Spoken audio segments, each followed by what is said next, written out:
Welcome to another episode of Bitcoin Magazine Live. It is Wednesday, August 31st. I'm your host, Q, coming to you yet again from my mother's basement, and I am joined by my co-host, P. How goes it, P? It goes phenomenally. Let's dive into it. We got a lot to talk about today. We got a lot to talk about. We got a jam-packed episode today. We'll kick things off with news and notes in just a moment.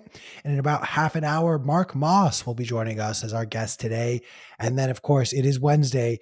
So at 2 p.m. Eastern time, right? 2 p.m. Eastern? No, 3 p.m. Eastern time. Jesus, too many time zones, guys. 3 p.m. Eastern time, Ansel and CK will be joining us for another episode of Fed Watch. But we'll kick things off now with some news and notes. A little fun one for you guys. According to via Unusual Whales, they have released the congressional reports on how Congress people did in the stock markets. There were some big winners. There were also some big losers. Feel free to take a look at that and dunk on who you see fit. Chris, I believe I'm going to toss you the lob. Yeah. Unfortunately, the chart was a little blurry. I'll just speak it out. It was very funny. A couple things to note on there. It seemed that Democrats had done better than Republicans on this congressional conflicts report. And just one thing to note, Warren Davidson had negative 89% returns. I know he's a big proponent of Bitcoin. Bitcoin is not down 89%. So I guess he was investing in some other shit coin. Maybe it was a stock, maybe it was bonds. I don't know, but he's getting destroyed, obviously. Gotta love that. P, let's talk the UK. Let's talk energy. Some random woman in some town, Leicester, I believe, had her electricity bill jump from $12K a year to $64K a year. Now, why am I telling you this if it's some random person? It blew up on Twitter, and we don't know the details. We don't know what she's doing. For all we know, she could be growing weed or running a Bitcoin mine. But I think it is part of a larger trend around the increases in energy costs that we're seeing in places like Europe. Q, what are your thoughts? So I've been noticing the response to this as well as a lot of other energy news coming out of the UK, Germany. It seems like there's a growing Twitter response. And look, maybe the algorithm sends me these types of responses, but I keep seeing a conversation for a potential ask of the state to start to cap and limit the price of energy, which is a dangerous and slippery slope as well. So look, I'm not going to sit here and act like I know the solution. This is insane to see electricity bills 5x, 10x in some areas. Ultimately, though, the solution should not be price control. It should be looking for ways to expand energy resources. But I digress. I just urge the citizens of Europe to not just think about what they need to solve today's issues, but how they solve today's issues and how it will impact tomorrow. And I'll make this come full circle here. This is the exact thing what all the quote unquote green initiative people are asking you to do. All the green people are saying, hey, let's not focus on what we get today so we can build a better tomorrow. Guys, I'm literally begging those same people who are now asking, let's get some price control so we can survive today. You are not thinking about what effects that will have on your tomorrow. Yeah, I could not agree more. I think this is similar to Biden's call to oil companies to lower your prices for the American people. The gas is too high, which is fucking ridiculous. When you set mandatory price controls in these types of situations, all you end up doing is fucking over everyone, because then the producers have to be more centralized. It just gets and many more significant issues that come up. So the solution is never additional regulation in these types of situations. I'm going to move on, Chris, unless you have anything else to add here. But let's walk people through the FUD that is the internet getting shut down and what that would happen to Bitcoin. Yeah, so I know many of us Bitcoiners get shit on for exactly what Q said. Like, people say, oh, if the internet goes down, Bitcoin can't work. We're talking about you, the Rumble crowd. We know. The Rumble crew, one thing is you can't bash us in the comment section because the internet's down. So there is that. But one of the things was Bitcoin is meant to be used, and it's meant to be a robust system that can survive a state level attack, whether it's nuclear, whether it's shutting down your internet or whatever. So there was a user that currently used a ham radio in order to open up or make a Lightning invoice payment. I'm pulling it up on the screen now. So I find this really fascinating that you can see that a transaction was sent from Toronto down to San Francisco, and there was a Lightning invoice that was paid over a frequency on ham radio. I think this is very cool. I think it's a way that Bitcoin becomes more robust. Obviously, if the internet were to go down, it obviously affects miners and signaling and a lot of other things in that area that would definitely hamper the network. But I think the network would still propagate and begin to run. I made the joke that we see you, NVK, up in Toronto sending, ham radio transactions to the Silicon Valley bros to say, I'm like, this thing still works. But yeah, no, I think it's really, really cool. Anything to add, P or Q? Yeah, I just want to point out, this is something that it's funny you mentioned NVK. He actually did this a couple of years back, just sending an on-chain Bitcoin transaction. I also want to, point out that if the internet were to go down, we would have much larger problems in the short term than whether or not a Bitcoin transaction could be transmitted. And to your point, though, Chris, there are the Blockstream satellites that you can connect to that are completely independent of the internet. Bitcoin is extremely robust, and as soon as there was any kind of sort of restarting of a global communications network, everything would rather Bitcoin would be able to continue to operate as usual once the nodes got back online. And in the meantime, as you're pointing out, there are many ways to create and broadcast a Bitcoin transaction. So main takeaway is just like the idea of, quantum computing being thrown around as FUD around Bitcoin. It's not something you got to worry about. Q, if you don't mind if I hop in here real quick, two things. McTimmy, I just pulled up on screen. Heard you can also use SMS to send Bitcoin transactions. This is true. We're seeing a lot of this out of Nigeria because they mainly only have cell phones. And what they're doing is they're sending peer-to-peer, sending Bitcoin peer-to-peer over SMS messaging. I have not seen the software and how it works, but I've seen videos of it. It seems very, very cool. And then also Winsome Hack also brought up that Blockstream has their satellite. I think we brought it up as well. So mesh networks, satellites, maybe even using, what's Elon Musk's thing? I always forget. Starlink. Starlink is be another way to broadcast transactions and use internet. Speaking of MBK, I know that's what he has out in the woods wherever he is in Canada. So he likes it. He says it works well. And I've heard the same from other people as well. He actually, NVK likes to hunt wild boar with a crossbow. What a lot of people don't know is actually the crossbow bolts actually have wireless mesh networks attached to each of the ends. And so he actually is tagging the boars, and then he releases them back into the wild, and they just create a super, super decentralized boar-based mesh network that is just propagating all over Canada. These are facts. Mm-hmm. These are facts. I want to talk Bruce Fenton. I'm going to tell two stories about the man, the myth, the legend, the Senate candidate for the state of New Hampshire. He recently published the Tornado Cash Code on his website. While it is technically sanctioned by the U.S. Treasury Department, I mean, look, this is, to be honest, like this is expert level trolling, if I do say so myself. As a self-prescribed internet troll, this is just gold.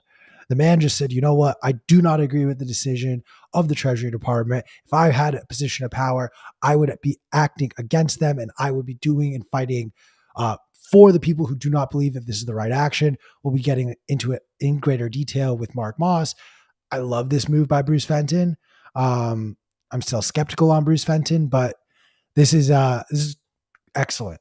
We'll see. We'll see if the DOJ, if the FBI, if someone starts knocking on his doors, but will also be interesting to see how this will be impacting the Tornado Cash case as it comes up. I'm sure as the case starts to develop, Bruce Fenton now is going to be on a short list to be subpoenaed as well. So this will be fun. It's exciting. Any of you guys have thoughts here? No, man. I mean, I hope Bruce Fenton, I hope he wins. That'd be awesome to have him in office. Okay. So I still don't. I just will always say, fuck politicians. Politicians always have an angle to play, and politicians are always doing something. So I'm going to read Bruce Fenton's most recent tweet. I want gay married couples to be able to use Dogecoin to buy fully automatic weapons to protect their marijuana plants. That's what I mean when I say freedom. I don't care what religion, race, or gender you are. I want maximum freedom for every individual. Now, I applaud you, Bruce Fenton, because I too want maximum freedom. I want to be able to buy weed wherever I see fit with whatever I see fit. But this is pandering. And this is why I say all of these goddamn politicians who take the slogan of, well, I'm a Bitcoiner, so you should vote for me. Dude is literally just trying to cater to a crypto audience with a tweet like this. If he had said Bitcoin instead of Dogecoin, the exact same point would have been made. However, it would have clicked, I think, a little bit better for Bitcoiners where it's like, oh, this guy like gets it. For me, this reads like, oh, you want the crypto vote. You don't even care if it's the Bitcoin vote. You just want the crypto vote. So for that reason, Bruce Fenton, you're just a grifter, no different than every other politician who's come before you and will come after you. I will say, I think Bruce Fenton is better than that. I do agree, though. This is totally a pandering tweet, and come on, man. I also separate from the insanity of including the word Dogecoin in it.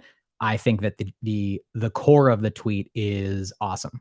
I think that there is a sense that Bitcoin, which we were talking about the other day, there is no Bitcoin community. There are people who use Bitcoin and there are communities within it. And as we love to say, Bitcoin is for everyone. Bitcoin is for enemies. And I think we all should absolutely support everyone using Bitcoin as much as possible. So even if you do not agree with the specific political ideologies of another group, again, by supporting Bitcoin, by any individual group supporting itself, doing what's in the best interest of that particular group is the good thing for Bitcoin. One of the beauties of Bitcoin.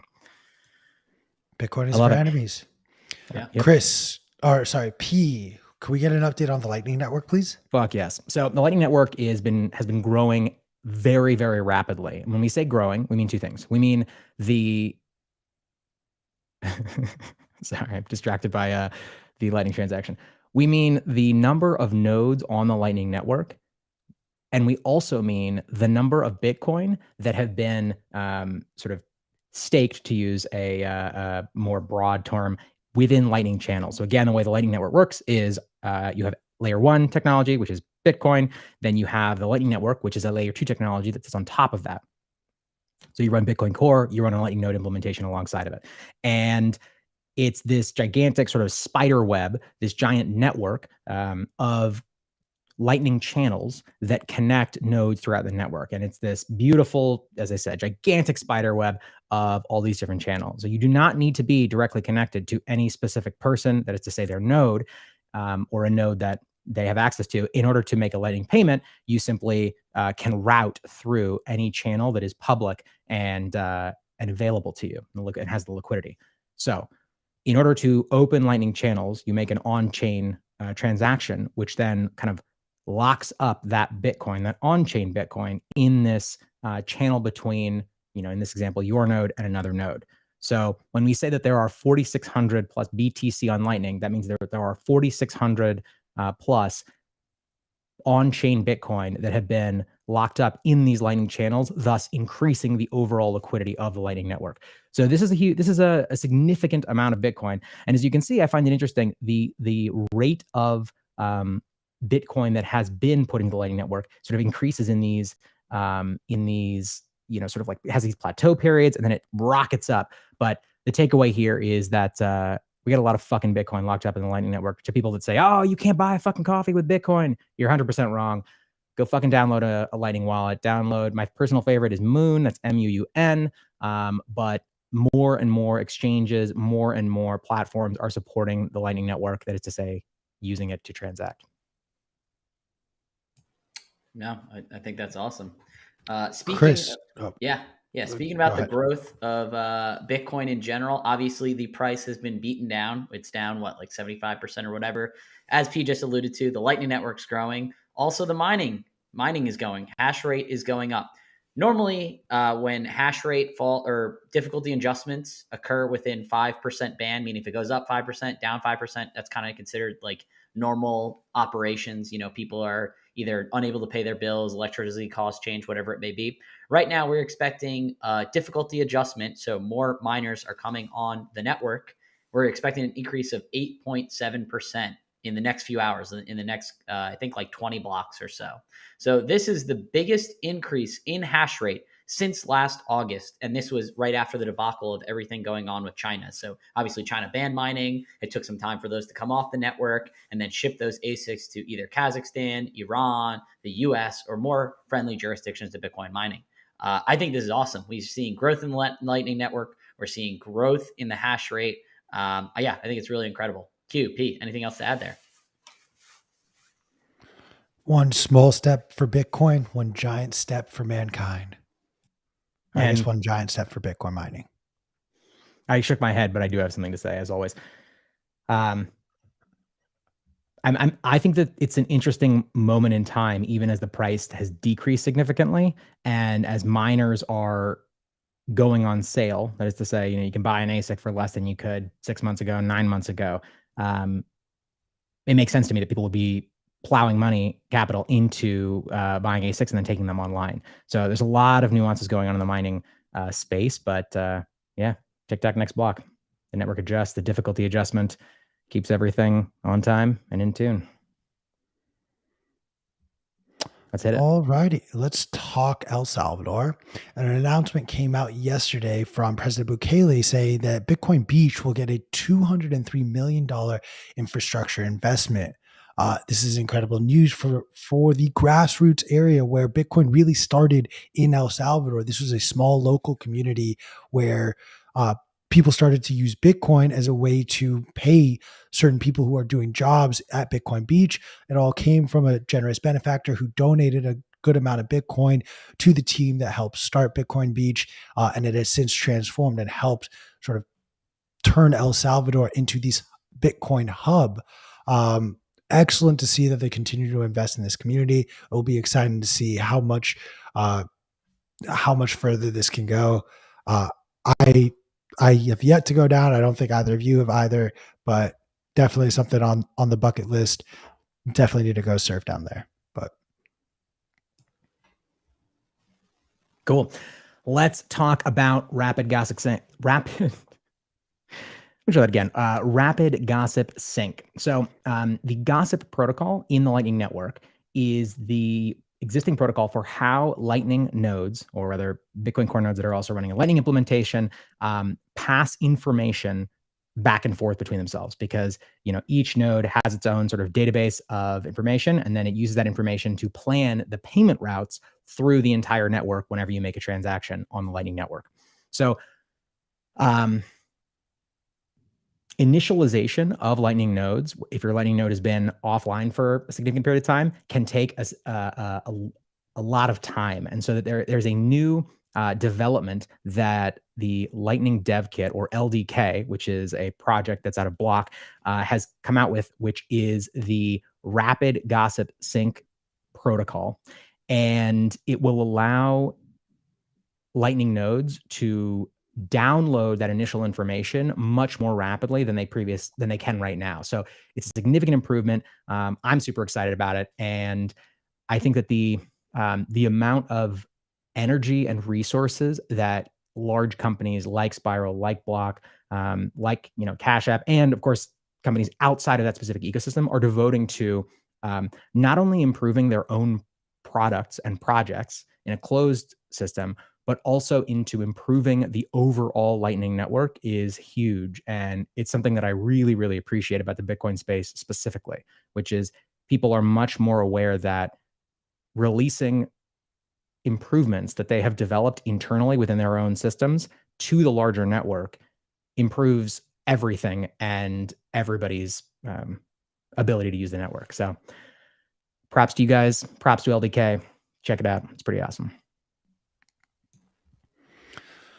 Moving over to Japan, it looks like Japan's Prime Minister Fumio Kishida is following through on his promises to decrease taxes, suggesting and pushing forward an easing of corporate tax rules on crypto assets, as well as lighter levies for individual stock investors.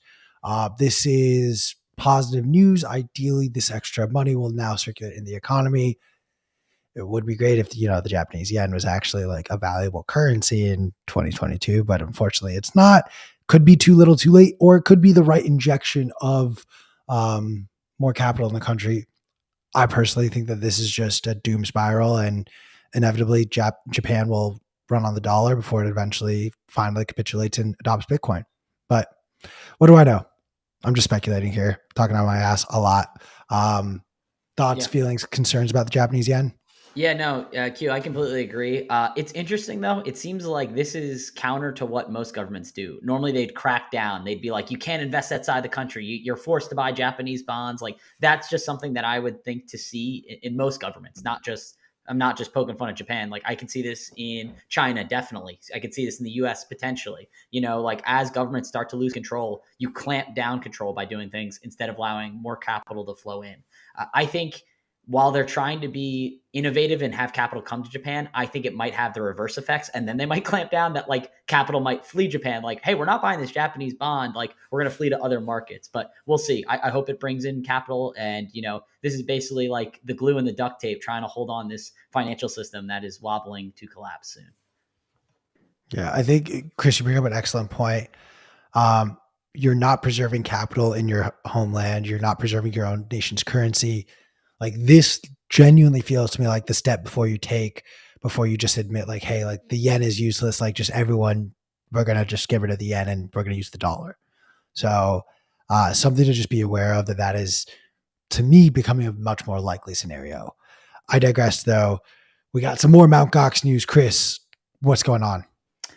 So September might be a really rough month for P. What do I mean by this? So obviously P, if the merge goes through for Ethereum, might have to eat shoe leather. I know he wants the highest. Wait, time. There's no might in this. If the merge goes through, P is eating shoe leather. Yeah. The might was about if the merge happens. So I got to stop you right there. I want to be clear. I never said I would eat an entire shoe. I'm going to eat a piece of shoe leather. It's going to be just incredible. Going to have a whey slice fly out, beef, going to have a beefsteak just made out of shoe leather. He's going to salt it, salt-based style. It's going to be tough, disgusting, gamey. I will get cancer from eating it because of all the chemicals in it, but it will be worth it because there's no fucking way the merge is happening on schedule. Well, aside from that happening on schedule, we've seen this delayed multiple times as well. Mt. Gox, we said last week or even yesterday that they have delayed the release of the Bitcoin for Mt. Gox. Well, the date that they're shooting for is middle of September. So not only will we get to see P crying as he eats shoe leather, us Bitcoiners might be crying or maybe celebrating. It remains to you as the price continues to tank as the Mt. Gox coins get dumped on. Is it retail or who would it be getting dumped on? Any of the Bitcoin holders, basically, as it gets dumped into the world. It's going to be very interesting. It's all FUD. We're going to be fine. So does the merge not happen, or does the Mt. Gox coins not happen, or one or the other? Neither of them are happening on schedule. All right, P calls it. I will cut my left hand off if the Mt. Gox coin live on camera. I don't think either are happening either. I think Q takes the thing of not Mount. Well, I won't speak for you. What do you think is going to happen? Mt. Gox and then the merge. No, I think the merge will happen first and then Mt. Gox. I kind of agree with that timeline. I want to just call out AS in the YouTube chat. No, P is the only one who has offered to eat anything weird. I do not want to eat anything weird, nor have I promised that. So no, nor will I put anything weird in my mouth. Q, I agree. Why would you lie to our listeners? Q has promised that if the merge goes through on schedule, he will eat an entire 12-foot tall marijuana plant. I mean, I'm not the entire opposed to thing, that. Like, I'm not going to get high. No, this won't get high. It's going to be like a hemp plant. There's no. I understand. There's no THC involved. I understand, but like, I'll do it. It's going to be like the I don't know if you ever saw that old Saturday Night Live episode where it was a fake commercial for Colon Blow, and it was just with wood shavings. It's going to be you, my friend. Get ready. I want like what are those things that people will like just chew on, like a nice long stick, but like you're just chewing on it? It's called a wooden stick. A Slim Jim? No, not a Slim Jim. I just want that, but like a weed plant version of that, and I'll just chew that while on air. Like I'm not going to be getting high. I'm not doing anything illegal. It's going to be hemp. It's going to literally be like the stuff that we used to make rope out of until our country got all fucked up and people were like, "Oh no, I'm afraid of the J." High key, low key, a marijuana Caesar salad does sound delicious. But let's move on to our last story of the day. No, I'm not done here. This is important, Q. All right. I also want to give huge props to Wiz and mempool.space. They have just released the beta of their Lightning dashboard. For those that don't know, there are many platforms you can use to monitor the public Bitcoin blockchain in real time at all times. The best one, in my opinion, fuck it. The best one by far is mempool.space, and they have just released an additional dashboard for Lightning specifically. Again, Lightning is a layer 2 technology on top of the layer 1 Bitcoin. So I would highly encourage everyone to go check this out. It's mempool.space/lightning, and it gives a lot of really good real-time information about the Lightning network. That's it. I also want to take this opportunity to remind everyone that if you have not already, Bitcoin Amsterdam, which you may have heard of if you ever listened to this show, is happening soon. You can get your tickets for Bitcoin Amsterdam and you can save 10% by using the code BMLive. We also have our edition of the print magazine. I had someone recently be like, "Oh my God, I did not know that Bitcoin Magazine made a magazine." And I was like, what are we even talking about? It's an excellent I keep trying to call it an episode. It is an excellent edition of the magazine. My favorite so far. It's better and better every time. Check it out on our website, and they're collectibles. So have fun with that. We're going to go to a quick commercial break, and then we will be back with our guest today, the venerable Mark Moss. Let's hit it.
What is up, everyone? Welcome back, and thank you for sticking around. I'm excited to introduce our guest today. If you don't know him, I don't know how you're doing Bitcoin Twitter. I don't know how you're doing any of your podcasting. Most recently featured on Alex Jones' InfoWars, the author of the Uncommunist Manifesto. There are so many other things I can list here, but Mark Moss, welcome back to the show. Thanks, Q. Love being back. Appreciate it. What's up, P? How's Good it going, hanging man? with you in Austin. Yeah. I'm still in Austin. I haven't left. I'm not back into my studio, unfortunately. Normally, I'd have my nice cameras and stuff, but we're gonna make do. Happy to be back with you guys. Thanks so much, man. I don't know what that little interlude thing was before I came on, but okay, that kind of threw me off. I saw you laughing. It's incredible. It's Bilal making his own interpretation of the Bitcoin Magazine Live show, and every time I hear it, it goes on longer than I think somehow. And every time I'm like, this is making me anxious, and then I just feel, because it goes on long, and then I just feel the need to dance, and I get all hyped. It's solid. You kind of have no choice but to dance, because you're just like sitting there staring at a man who's drumming for you. But it did kind of make me smile and feel a little optimistic and upbeat. So I'll give him that. Right. There you go. I mean, originally titled today, Winter is Coming. Mark, there's a whole lot going on in clown world. Uh, I'm curious, and I want to let you maybe tell us what are the things that are really keeping you up at night is a little extreme, but like, what are you paying closer attention to than you would have? Yeah. Can I jump So in? shoot. Yeah. Sorry, Mark, Jump I in, just want to Pete. jump in and give you a little bit more props because I don't want to assume that everyone who's watching knows who you are out of the gate. You are also the host of the first nationally syndicated radio show specifically on Bitcoin. You also host one of the fastest growing channels on YouTube. You talk about Bitcoin specifically and macro topics, and you also are the host of the Market Disruptors podcast. What else can you tell us about who you are for people who have been living under a rock? We don't know who you are. So yeah, I mean, I'm trying to be everywhere. So I kind of have the radio show, as you said, the podcast, I have the YouTube channel, and each one of those are different types of content. So I'm creating content for each one of those. The YouTube channel is more like educational. So I take like a big topic, I unpack it, and I have all what I call the receipts. So I have the charts, the graphs, the headlines, et cetera, to back everything up. The radio show is obviously just audio, so it's a little bit more kind of educational. And then the podcast takes the radio show, turns into a podcast, as well as we do like long form content as well. So different types of content. I think when it comes to content, I think of it kind of in like a hunter or farmer type of mentality. And so there's plenty of Bitcoin podcasts like What Bitcoin Did, for example. And the way I see it is that's more of like a farmer, where only if you're already a Bitcoiner would you listen to a podcast called What Bitcoin Did. I think of myself more as like a hunter, where I'm going after the no coiners or people who don't understand what Bitcoin is or why it's important. So maybe at first glance, a lot of my content may not look like Bitcoin content because I don't put it into the headline of every single thing. I'm trying to hunt the people. So people often ask me all the time, like, oh, how do I orange pill this person? Or what should I say to my whatever friend? And so each of my videos might talk about the global food problem that we're having, or the Fed's backs against the wall and, inflation hasn't peaked yet. But each one of those draws back to, of course, Bitcoin fixes things, right? Fixes this, right? So fix the money, fix the world. So I take all these different problems that people might be seeing in their life, might be concerned about, might be feeling that pain. And then we just trace it all the way back to, well, Bitcoin fixes that kind of a thing. So that's kind of the way I approach it. As far as where else people might have seen me, I mean, I love to be having conversations with guys like you. Alex Svetsky and I just released this book, The Uncommunist Manifesto, which hit Amazon a couple of weeks ago.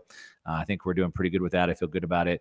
And then as Q alluded to just yesterday, while I'm here in Austin, Texas still, I was just on the Alex Jones show, which was a pretty big deal, a crossover to a new audience. And I love that audience because back to the hunter side of things, right? So Alex Jones has this audience that's concerned about all these different things, whether that be, the politics side or the globalist side or World Economic Forum side or all these things. And so then I'm able to kind of come in there, grab some of that attention where people see problems, and then, hey, look, there's no way to solve this without Bitcoin, which he conceded to, which was pretty cool. That's fantastic. I have not heard you make that analogy before. I really like that. And I just want to take a little soundbite. You just said that you hunt people.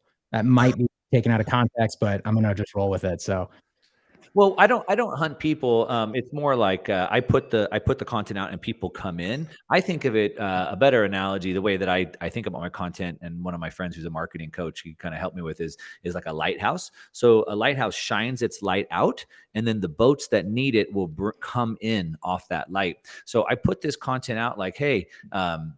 You notice how things are getting so expensive and the Fed keeps printing money? Yeah, that's because this fiat money system. So that's a pain. And they say, yes, I identify with that. I see that problem. And then we kind of bring that boat in. Well, look, here's the solution to that problem. And so maybe that's a better analogy. I'm not really hunting people. I'm not going out and talking to individual people, like putting the message out, letting people come in. P, I think your real takeaway from there. I just meant like who it's going to, right? So it's more going to people who don't consider themselves Bitcoiners yet. 100%. I was trying to imagine you in like that John Leguizamo movie, like with like the safari hat and everything. But no, all joking aside, you do an incredible job of bringing, as you said, people that are not typically or have not yet been exposed to Bitcoin into the fold through these kind of alternative channels. And yeah, it's quite remarkable. So I want to now go back and re-ask my question that I wanted to start and kick this What's conversation keeping me up off. at night? Yes. Yes. Man, there are a lot of things keeping me up at night. And as a matter of fact, I made a video recently and I said, this is what's keeping me up at night. And so there's a lot of things, and it's crazy how fast the world is changing, like right before our very eyes. And I think what's happening is, in my opinion, is we're seeing the end of a 100-year sovereign debt bubble, which we haven't really seen before, not in our lifetime. So history is super important for us because most of our lifetimes are pretty short in the period that we're actually paying attention. So we kind of have to look at this history. So we're witnessing that, but we're also witnessing a bigger cycle happening. And really through technology is always the catalyst that changes things. And so just like in the 1500s, the Gutenberg printing press was a new technology that changed things. And what it did is it broke the state's monopoly on information or narrative control. And they tried to stop it. They labeled people heretics and they killed them, but they couldn't stop the change. And so today we have the internet that's also come out 20 or 30 years ago, depending on where you want to, 1990, really, WW went live. 2007, we had the iPhone. But it's really the government's lost control of the narrative, which I think has caused them to speed things up faster. Everyone's afraid of these like shooting wars, like another World War III. I think it's a war of information and money. And we're already seeing that, right? Economic warfare. And so there's a lot of things we can point to. But I'm going to tell you what's really keeping me up at night. And also I'll kind of breeze through that. But I think that's caused the governments to realize they're losing control of the narrative. And so they're trying to hold on. And so the more things start slipping out of their control, the more they squeeze. But the more they squeeze, the more people push back. And it really accelerated with the trucker protest, right? And people then all of a sudden had their bank accounts frozen and seized. And so that really woke up a lot of people. And then, obviously with the Russia-Ukraine situation that's happening, it wasn't just now people. Now all the nations of the world realized, well, shoot, if one of three global superpowers with nuclear weapons can have their bank account seized, what hope do I have? Which of course is none. So now it's like the people realize that the banking system doesn't work. The governments now realize the banking system doesn't work. And so they're even cranking the screws up even more, but they're losing this narrative. And so obviously we're on your alternative news station right now. I have my stations, Joe Rogan's reaching 200 million people a month, et cetera. And so the part that's really starting to keep me up at night is the control over that narrative. And that was one of the things I was very interested to talk to Alex Jones about. So if you look at the Alex Jones trial that's going on right now, if you look at the January 6th hearings that are going right now, if you look at the tornado cash situation that's going on right now, the one thing that connects all of those is all three of those are chipping away at freedom of speech. And so again, if it's a war of information and money, how do they control the narrative? Well, they have to control speech. And so Klaus Schwab is talking about this public-private partnership. It's really, again, it's just communism 2.0. And so Karl Marx said, if I summarize communism in one statement, it's abolition of private property. Klaus Schwab says you'll own nothing, be happy. Right? Same thing. Marxism says we'll take over the means of production. Klaus Schwab says public-private partnership. And so the public-private partnership is they're using the private side to censor voices, right? We saw Mark Zuckerberg show up on Joe Rogan last week and say, yeah, the FBI told me to suppress stories. And we've seen Twitter now releasing information showing the same thing, that Biden administration forced them to censor and actually deplatform people. So that's the private side, is deplatforming people. And then if they get through the private side filter, then there's the public side, which is now, well, let's sue them and let's put them in jail. And that's the part that's really scaring me really, really bad right now. I told my wife the other day, I think there's probably a above average chance in the next 2 years I may not be able to do what I'm doing from the United States. And so this may seem crazy, but twice, this isn't ancient history, twice in the last 100 years, twice in the last century in the United States, 1941 with the Smith Act, 1918 with Sedition Act, they made it illegal to say anything critical of the government. And we're all Bitcoiners here. We're very critical of the way the government spends money, helicopter money, what the Federal Reserve is doing, et cetera. And what a scary world that will be if we can't even say anything critical, and what is critical in the first place, right? And so of all the things happening, if we want to jump straight to it, man, that's something that's really keeping me up at night.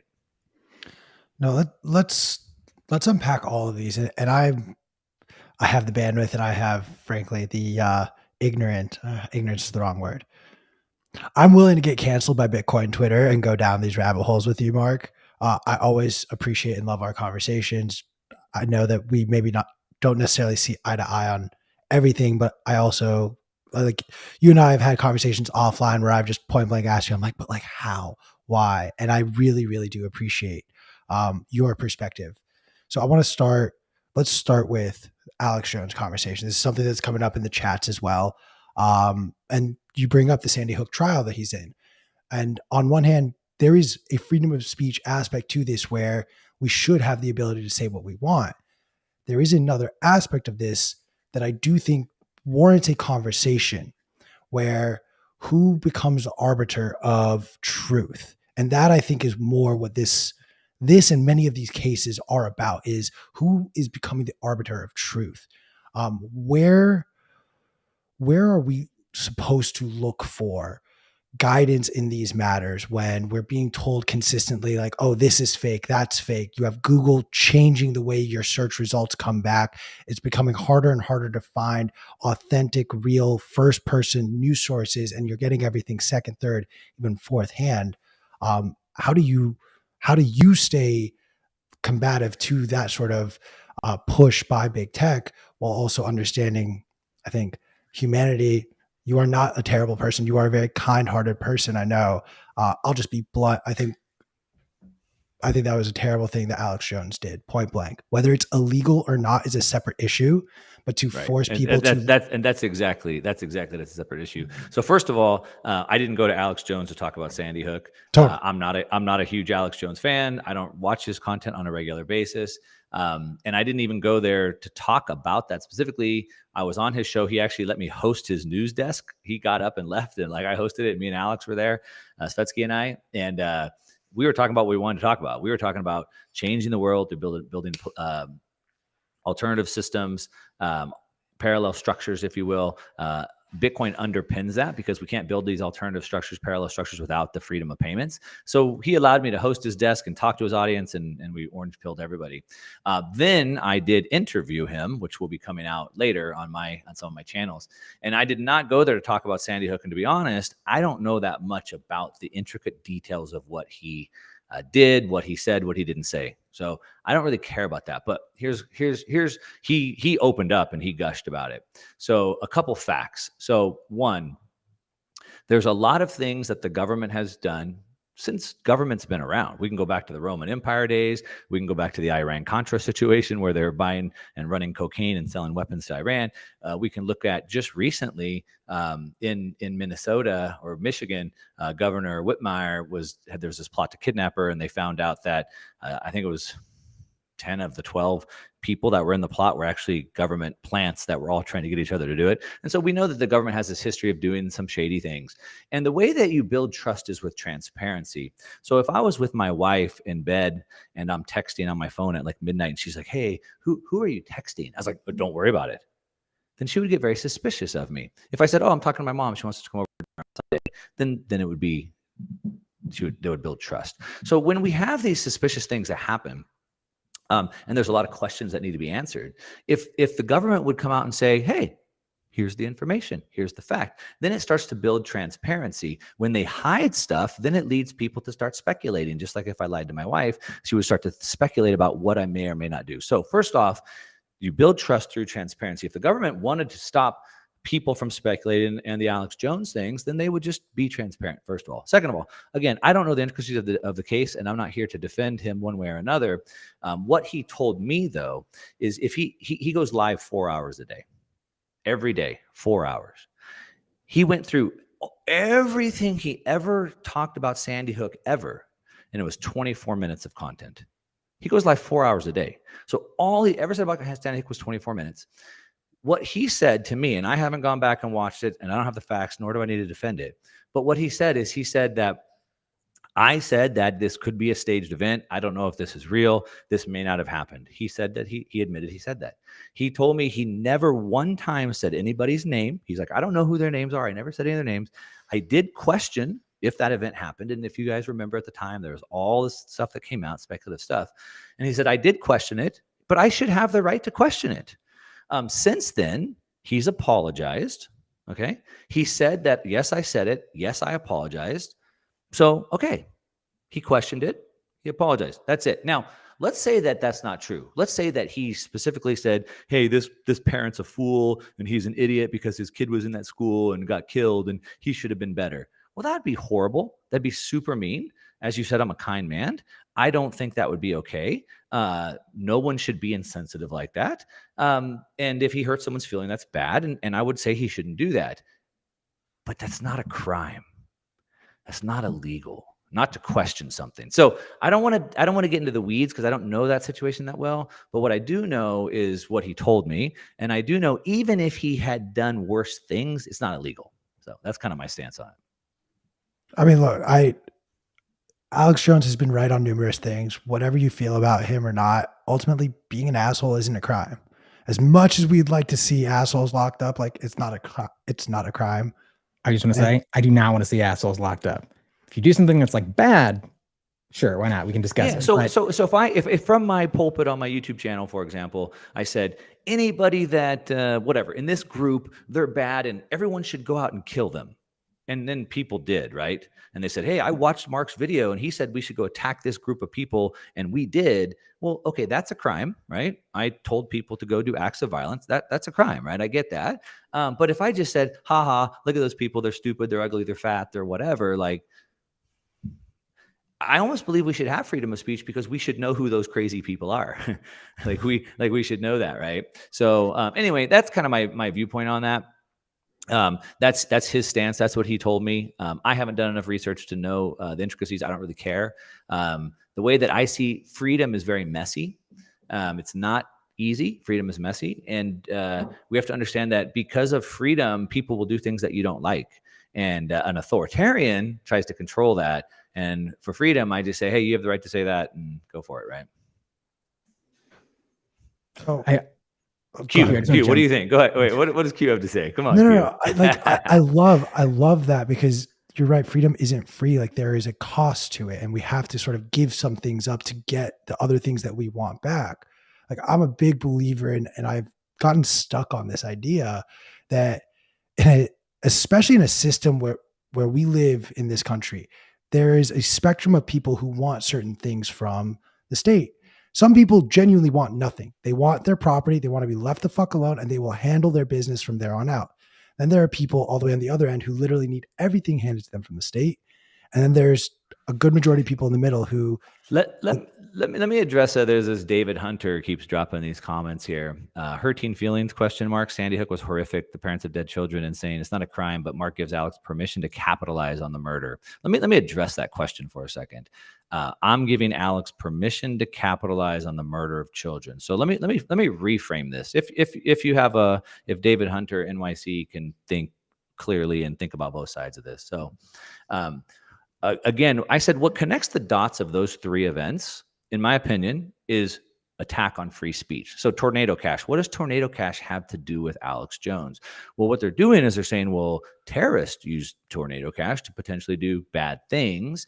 And so encryption is then bad because it empowers them to do that, even though encryption has been before the Supreme Court 3 times and been proven to be protected under freedom of speech. So they're attacking it from different angles. Now, back to the point of him saying, I'm giving him a permission to capitalize on the murder. Did he? Did he really capitalize? Can you prove that, David Hunter? Because in his opinion, in what he told me, he only talked about it 24 minutes ever out of 4 hours a day of content.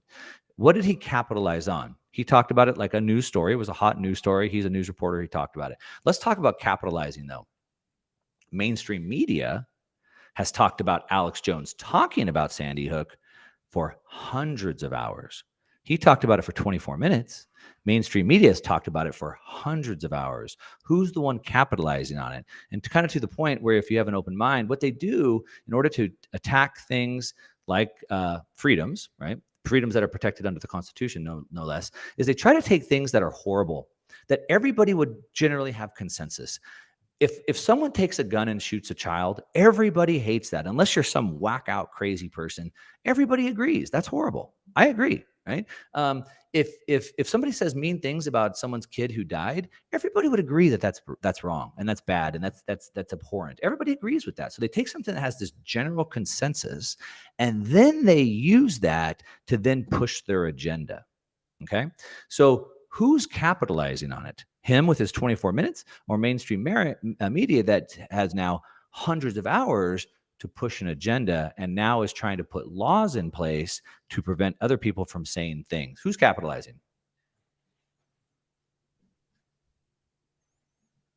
You muted P. Yeah, as always. I was just saying that's incredibly well put. And I think we see that again and again and again in what's happening with the way that mainstream media continues to be used to push government agendas, especially with COVID and everything else that's going on. You never use it. It seems like they never let a good conflict go to waste. Okay, so we've said January 6th, COVID, Alex Jones, Sandy Hook. What other trigger words can we say to get our YouTube channel taken down today? Yeah, we might need to bleep that part out. Even the interview I did with him, I was like, shoot, this one may not make it onto my YouTube. It might just go on the podcast and maybe a Rumble and Odyssey or something like that.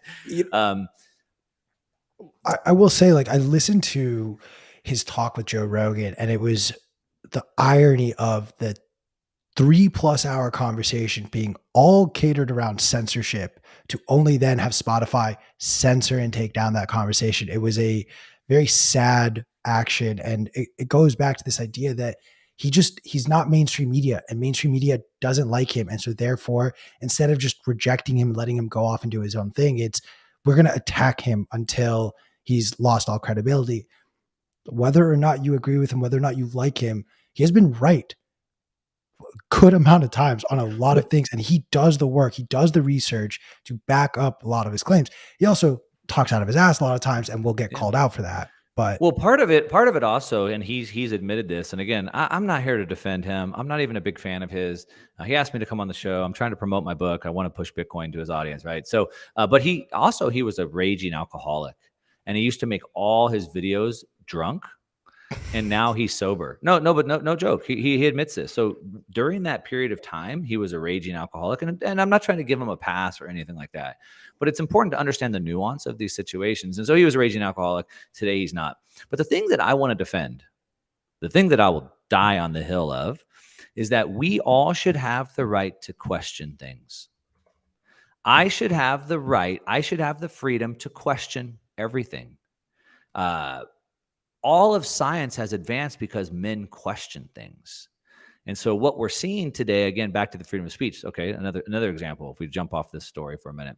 My sister's a doctor. She's been an ER doctor for her whole career. She had to leave the state of California because she wouldn't take the jab. She's been working here in Texas. And she said, you know what? It was just a mandate. It's not a law. I'm going back to open up my own clinic because I can really help people. But one thing she's really afraid of right now is California is passing a law where if doctors speak out against consensus, that's a crime. If they say anything against medical consensus. Now, the Wright brothers flew an airplane, which every single scientist in the world said could never happen. And if they didn't speak out against consensus, when we found penicillin, if they didn't speak out against Galileo, when he found gravity, was a heretic and they wanted to kill him. So we always have to defend the right to question and seek out against consensus. And I will die on that hill. And I'm sorry if that offends David Hunter NYC. Nah, fuck that. Everyone, like, that is such a valid point where everyone feels so obligated to believe what they believe. And if anything, so much as throws a stone at it to maybe make you think differently about it. I'm going to be blunt. Like, our society has just gotten so weak around the idea of challenging what we know to be truths, because for what? They've just been spoon fed to us so much that we're just like, yeah, no, that's the case. I want to talk California, because you and I, our great state, like, breaks my heart. I'm going to admit this live on air now. I'm going to be leaving California at the end of the year, and I'm honestly pissed about it. I'm pissed because I can't afford this state. I can't stand the governor. I can't stand a lot of the regulations coming through. Why and how do Californians need to stand up to Gavin Newsom and some of the laws that are being put into place, or is it not possible? Where are your stances on just how California has gone to the shitter? So I'm still in Austin.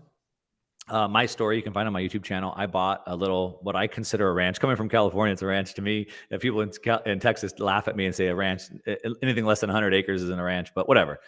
It's a big parcel of land for me. I got cows, I got goats, I got chickens. And so part of me is like, hey, what I really love in Texas is the energy, the people, the Galt's Gulch, right? And so I just feel this high level energy vibration when I'm here. The conversations that I have are amazing. I love my neighbors out here, out in the outskirts. I love the Bitcoin Commons and being around that. But I live in California and like, I don't want to leave there. People ask me, hey, are you going to move to Texas full time? I'm like, I hope not. And so, P, like you, I love the state. I don't want to leave it. As bad as it is and as fast as it's going downhill, most of the stuff that's being done doesn't really affect me on a day-to-day basis. I pulled my kids out of the crazy school system. The taxes are high. It's expensive, but I have a lot of resources, right? But part of me is like, look, I don't want to give up on it. This is my home. And so I need to stay here. I need to fight for this. I need to keep pushing forward with it until the point where I can't do that anymore. So if at some point, they lock me back down in my house again, like what happened already with Newsom, I'll leave. I'm not going to stay living there with my freedoms impacted, but for right now, as crazy as it is, it doesn't really impact me. We saw today, over the last couple of days, California says they're going to stop selling ICE vehicles and internal combustion engine vehicles by 2035. But then at the same time, they're announcing that they're having rolling blackouts all through California. And please don't plug your electric vehicle in. And so it's crazy. From the outside, people ask me, how could you stay there? But at the end of the day, it doesn't really affect my life. And so for now, I'm going to stay and fight. I appreciate that. I wish I could afford to stay and fight, but I did too many of the numbers on what my taxes are in any state that doesn't have a state income tax. And let me tell you, the income increase from a move like that for me is more than my next 3 raises would be combined. Like that's how much I lose in taxes. And then gas and then food and all that too. Yeah. And let's not forget the fact that like I probably need to figure out a way for my parents to give me their house to then sell it to then go get my own house. Cause God help me if I actually want to actually own my own home here in California. But let me tell you, like there is no better state in the world. My theory on this and what I've come to is it really is Southern California coastline. No place. I don't care. No place in Europe, no place in Australia, no place in the rest of the world that is better than this. And so you kind of got to pay that premium. I just wish the jackass that is Gavin Newsom just wasn't in power anymore. And it's going to take more than him being not in power to fix California, though. I actually disagree. I think it could be something as simple as a shift between having just an overly left-leaning state government and start to have a balance, and you start to introduce other ideas in the state government level. Something as simple as that will start to push back on some of these policies that are just getting jammed down Californians' throats. And one thing that's going to shift, one thing that's going to shift that tide queue is a lot of left people. And I remember the very first conversation we had, and you're like, I'm a leftist, right? What's happened is that the left has shifted so much now they're kind of finding themselves on the other side. And I'm not, I hate labels. So left, right, whatever that means, right? I'm an individual. Like I want freedom in my life. But one of my wife's friends, she lives in Venice, in California, in Venice. And she's like this crazy bleeding heart, left wing liberal person, right? But Venice has gotten so bad.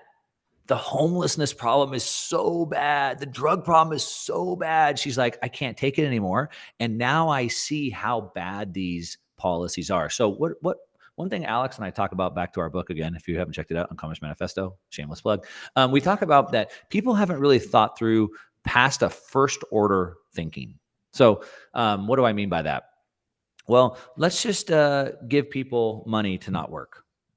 That sounds good. I mean, there's unfortunate people and, some of these people, it's super expensive in California. So why don't we give them some extra money? That sounds great. I like that idea. Okay. But what happens if we do that? Well, if we do that, then people don't work. Okay. Well, what happens if people sit around all day with time on their hands? Well, then they'll probably get into mischievous things like drug use. Okay. And then what happens? Well, now we have a bunch of drug addicts on the street. And then what happens? Well, then the streets are filled with trash. Right. And so if you think about second, third, fourth, fifth order, you start to realize how bad they are. Well, most people don't, but they're living through it right now. They're literally seeing it happen in front of their eyes. And so it's going to take more than one person. I would agree with what P said. But we're seeing like the whole state of California has witnessed what happens when these policies happen in real time, and they do not like it. It is bad. It's real bad. How do you think we educate people more effectively? I know you talked about, homeschooling your own children. What do you think? How can we focus on that as a society? What types of systems can we create that help people be able to think through those second, third, fourth order effects and to more effectively critically think? I think so. First of all, we live in just like the human body system, like the world, the economy is a complex system, the world's a complex system, and so we didn't get here overnight, and we don't get out of it overnight. Like with a complex system, you treat one thing, and then you have these unintended consequences in other areas. But I'd say it happens over a longer period of time, and really, it starts with having people get back to a place of responsibility. So people need to have consequence installed in their life, which of course was what Bitcoin does, right? Bitcoin gives us consequence. If we lose our Bitcoin, no one's going to print more Bitcoin and give it to us, right? And so we start to build consequence. We start to take responsibility for ourselves. I start to learn how to store my own money, manage my own money. We start to build that. And over a period of time, that starts to shift the balance. So how did things shift from the 50s and 60s to where they are today? And it was through a period of breaking down the family unit, taking away responsibility. Let the government take care of your education and take care of your health care and take care of your retirement. And let's just take care of everything for you. You don't need any responsibility. Oh, by the way, if you don't want to work, no problem. And so we have to reverse that. It's not easy. So think of a lion. A lion lives on the plain and is the king of the jungle, right? It's the most fierce, apex predator out there. And it's free, but it's not an easy life for that lion, right? So the lion has to defend its territory. It has to fight all the time. It may not eat for, periods of time. It has to deal with hunters, things like that. So it's free, but it's not safe. Now we can take that lion and we could make it really safe. We can put it in a cage in a zoo, and we can give it a piece of food every day, and we can inject it full of antibiotics, etc. And now that lion is safe, but it's not free. The problem is, how do we get a lion that's been growing up in captivity to go back and be free again? And the answer is you don't, right? A lion can't go back into the wild after it's been raised in captivity. Thankfully, we're not animals, we're humans. And so we can change faster. It's just not easy. And so my dad would tell my mom when I was a kid, I didn't want to eat vegetables. He would tell my mom, don't worry, if he's hungry enough, he'll eat. Right. And so if people are hungry enough, they'll work. If you go to Mexico or any other country where they don't have these social safety nets, everybody works. And so we'll get there, but it's a long process through education and just putting back this personal responsibility. And I think we'll get there, but it won't be easy. What do you think it's going to take for that to actually happen, though? Do you think that's like a sharp shock to the system? Do you think that's something like the collapse? We have to end the fiat money system. And the reason why is because, like, I'm sure you guys have all had friends that were, hooked on drugs, painkillers, alcohol, whatever it may be, right? And they have a problem with that, and you love them. Maybe it's a family member, a good friend, et cetera, and you want them to get help, and you'll offer like, hey, I'll pay to put you there. I'll help you, but they don't want your help, right? They have to hit rock bottom usually before they can achieve that. And so I think, unfortunately, we have to hit rock bottom, and a lot of people are, but different people have their different levels of what that rock bottom is. But it's that fiat money system that constantly enables them, right? Constantly allows them to live in this society where there's no consequence or responsibility required. Like my daughter just graduated high school. If I just continue to give her money for the rest of her life and never make her do any work, she never will. So I have to cut her off at some point, right? And so it's kind of the same thing. So we need to end the fiat money system. As I said, Bitcoin is what kind of really brings back that consequence and responsibility. People would then hit rock bottom and then move forward. Now, our goal my goal anyway, is that we understand that transition is going to be painful for a lot of people. A lot of those lions that grew up in captivity is going to be painful. So how can we cushion that blow? And maybe that's a better question to talk about. How do we cushion that blow? We see the Titanic sinking. Like, how many people can we get off of the ship and into the lifeboats? And so the way I think about that is, again, through education. And we're seeing it, right? We're really seeing this bifurcation across all my platforms. I get thousands of comments a week. So I really see it. It's almost like keeping a finger on the pulse, it seems like. And I'm constantly amazed by the lemmings and the victims that are out there and these people in my comments, and it makes me so mad. So I'm amazed by that. But at the same time, I'm also encouraged by how many people are waking up and they're realizing it and they're taking back control and sovereignty of their life. So we're seeing this bifurcation. And so we have to continue to educate, continue to give them the tools to do that. And I believe those people that are waking, those people that are building what I'm, again, calling these parallel structures. So like in Texas, like the Beef Initiative, for example, or the homeschool pods, or my sister who's left traditional medicine to go treat people independently. As more people leave to go create these parallel structures, these parallel societies, of course, Bitcoin underpins that, because that's, without the payments, you can't do any of that. We're swinging the tide. We're offloading people into these lifeboats. We'll cushion the inevitable blow. And that's probably the best we can do. Do you think, though, that this unwind from sort of the fiat system, like I feel more and more as each day goes on that in my lifetime, at least, there will be some semblance of a fiat system built on top of some sort of a sound money system, at least in this first iteration to get out of things. And I'm just curious how you feel some of those things will play out, both domestically as well as on a global stage. How's the dollar going to die, in your opinion? Gradually, then suddenly. I think about, I often use, in a lot of my presentations, I use a quote from Nietzsche to kind of close things off. And so we'll talk about, the macro environment, geopolitical situation, and how the inevitable is coming, the inevitable crash. And then, of course, we have Bitcoin, right? And so this Nietzsche quote is, that which is falling shall ye also push. Right. So the system is already crumbling under its own weight. It doesn't work. And so Bitcoin's just kind of helping push that along. Right. And that's why even we've seen, Christine Lagarde, say that we need to remove the exits. We can't allow people to exit. And so capital controls is always that last piece of an empire. China, it does capital controls, right? Don't allow the capital to leave. We have to keep people stuck in it. The one thing, though, back to the fiat money system, is a couple things. So one, everyone thinks about the dollar dying, right? The dollar is going to die, the dollar is going to end, et cetera. Well, the dollar took over the reserve status of the world from the pound sterling, 100 years ago. But the pound sterling is still around today. It's still being used. So just because it lost its place in the world doesn't mean it disappears. And so we might see something like that with the dollar. But they're doing their own damage and destruction on their own, right? So continually printing, continual debasement. And currencies were kind of at that last inning, as I kind of said, we're at this kind of 100-year end of this sovereign debt bubble. And so what happens is the central banks around the world, not just the Fed, but the Bank of Japan's even in a worse place. The Bank of England's in a really bad place. The ECB's in a bad place. China's in a horrible place, where they're kind of at the end of this Ponzi game, where when they continue to print money, then inflation just continues to rage and all these distortions happen in the market, supply chains breaking down, et cetera. But if they don't keep printing, then the Ponzi drops and everything falls. And so we're kind of at this precipice. We're kind of at this defining moment, and which is then forcing people to find these solutions, that rock bottom, and they're exiting. How does it look moving forward? I think more and more people will continue to find the exits. As more people find the exits, it continues to put more pressure on these fiat money systems. At some point, every fiat currency, 51 of 52 countries that have reached 125% debt to GDP have failed. The only one that hasn't is Japan, and it's about to. And so what happens is when a fiat currency fails, they have to do something to reintroduce trust back. I was just reading about Zimbabwe. So Zimbabwe went through like the hyperinflation was so high that I don't even know what the number. It was like a quintillion percent inflation in a year.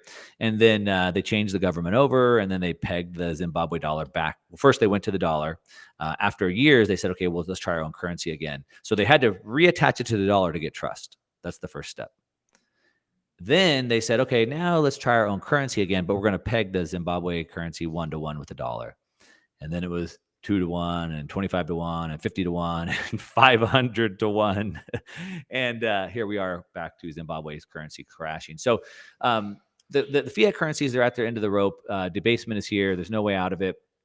And the only dying gasp of hope would be to somehow reback it with something that would be that could bring trust back. So that could be going back to a gold standard. And a lot of people think that could be maybe this interim step before we go to a Bitcoin standard. I don't think Bitcoin's ready to take main stage and take the entire world on its back right now, this second today. So we see central banks are net buyers of gold. They have been for many years now at this point.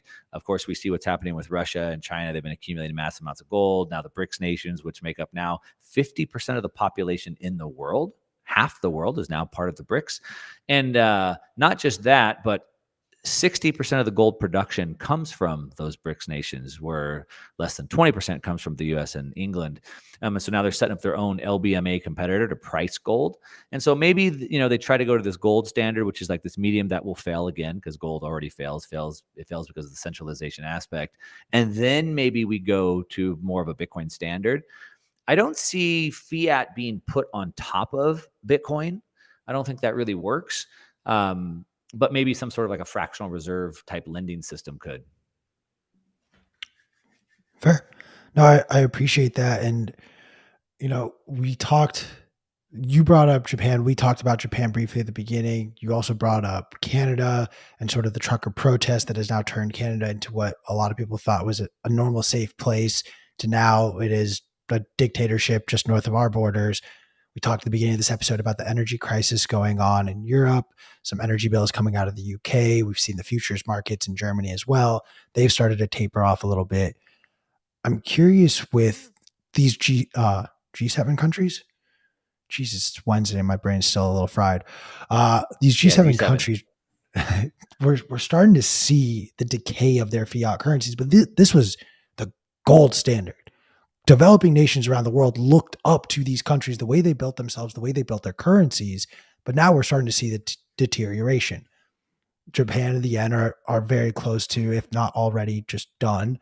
We see the euro consistently lower and lower versus the dollar. And I'm just wishing I lived in Europe right now more than ever, weirdly enough. But what are these countries and what are your expectations for a country like Japan or the greater Europe region to have to adapt when the inevitable happens and their fiat currency collapses?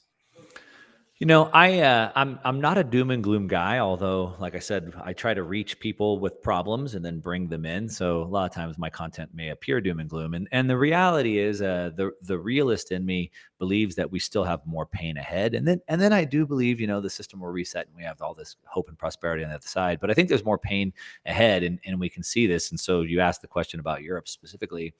Europe's in dire straits, man. Like,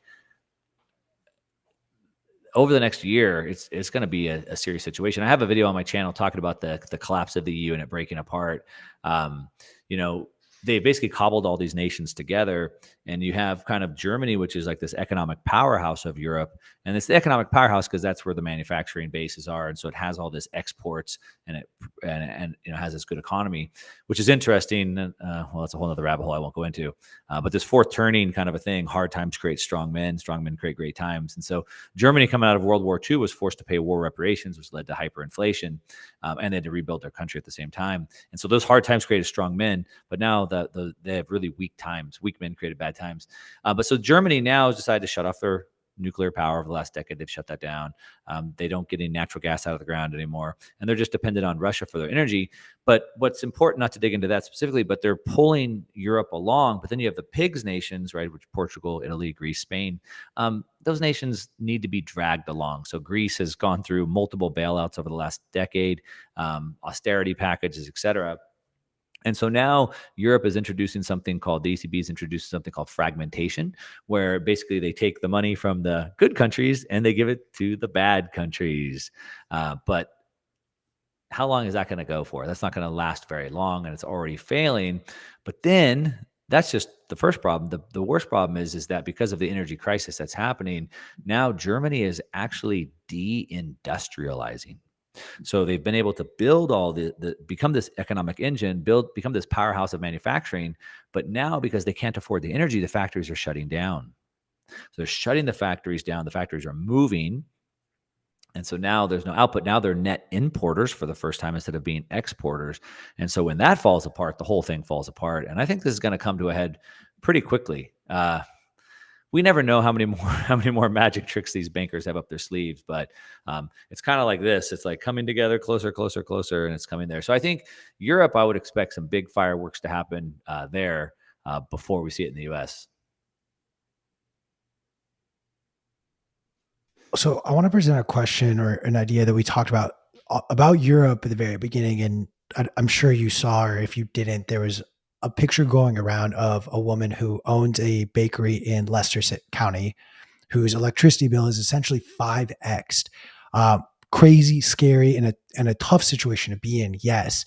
But what I'm really concerned about, what I'm seeing, is the response on social media has been, we need the state to step in. We need price controls. We need them to limit how much these electricity companies can charge for energy. For me, the things that I've studied, the things that I've read, this is the kiss of death. This reads exactly like a price control over apples right during the French Revolution that inevitably led to one of the most famous lines of "Let them eat cake."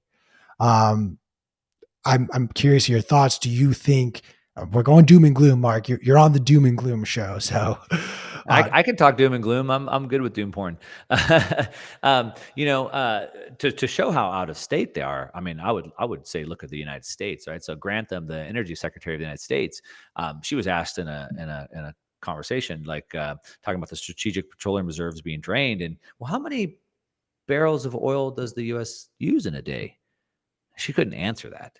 It's like, wait a minute, like that's your one job. Like, you don't know the answer. But the let them eat cake moment is now they're saying, oh, these people, they can't afford their electricity bill, they can't afford gas. They should just go buy electric vehicles then. So that's like, well, just go buy an $80,000 vehicle since you can't afford to put gas in your car, kind of a thing.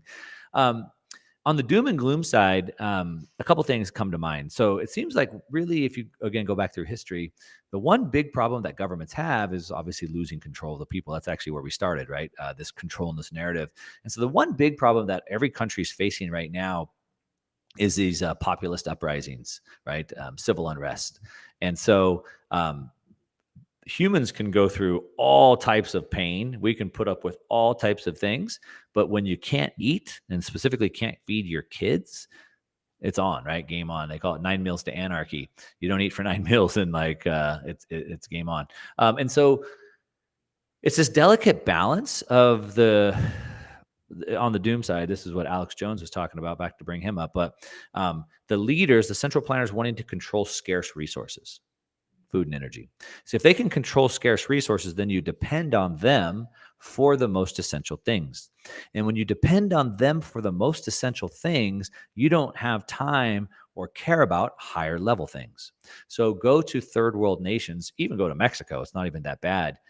Nobody cares about gender, pronouns. Nobody cares. Nobody even cares about the government, because they're just trying to survive. And so you go to these third world countries, they're just trying to stay alive. So when you really restrict the scarce resources of food and energy, people just don't concern themselves with that. Like, government, go ahead, do whatever you're going to do. Just let me depend on you. I did a video on my channel last week, I think it was, and I was talking about how the food system is under attack, the scarce resources. And I love to use these historical narratives. A lot of people don't know this, but in the 1800s, 1806 to be exact, Lewis and Clark, the settlers, the explorers that went from east to west and explored the United States, they wrote in their journal that the bison were so plentiful on the plains that they would wait hours for the bison to go by. And when the bison would come over, it would darken the plains, is what they said in their writings. And historians estimate that there was between 30 to 60 million bison roaming America, the USA, at that time. Well, when they were trying to settle from east to west, they wanted to run railroads, and they couldn't run the railroads because the Native Americans, the Indians, were running around. And they said, well, hey, we got to get these Indians onto reservations. We have to control them. But we can never control them if they have access to food. And so the plan is let's bring everybody over and kill as many bison as we can.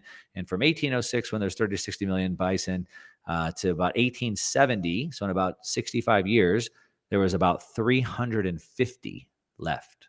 350. And all the Native Americans were in reservations because they needed the handouts from the government. And so that's what I think about those scarce resources and the ways governments can use those to control them. So when it comes to energy, when it comes to food, that's what they do. And I don't know. There's the doom porn for you if you wanted it. Sorry to drop that on you. It's heavy. Please, No, it's please do absolutely not true. apologize.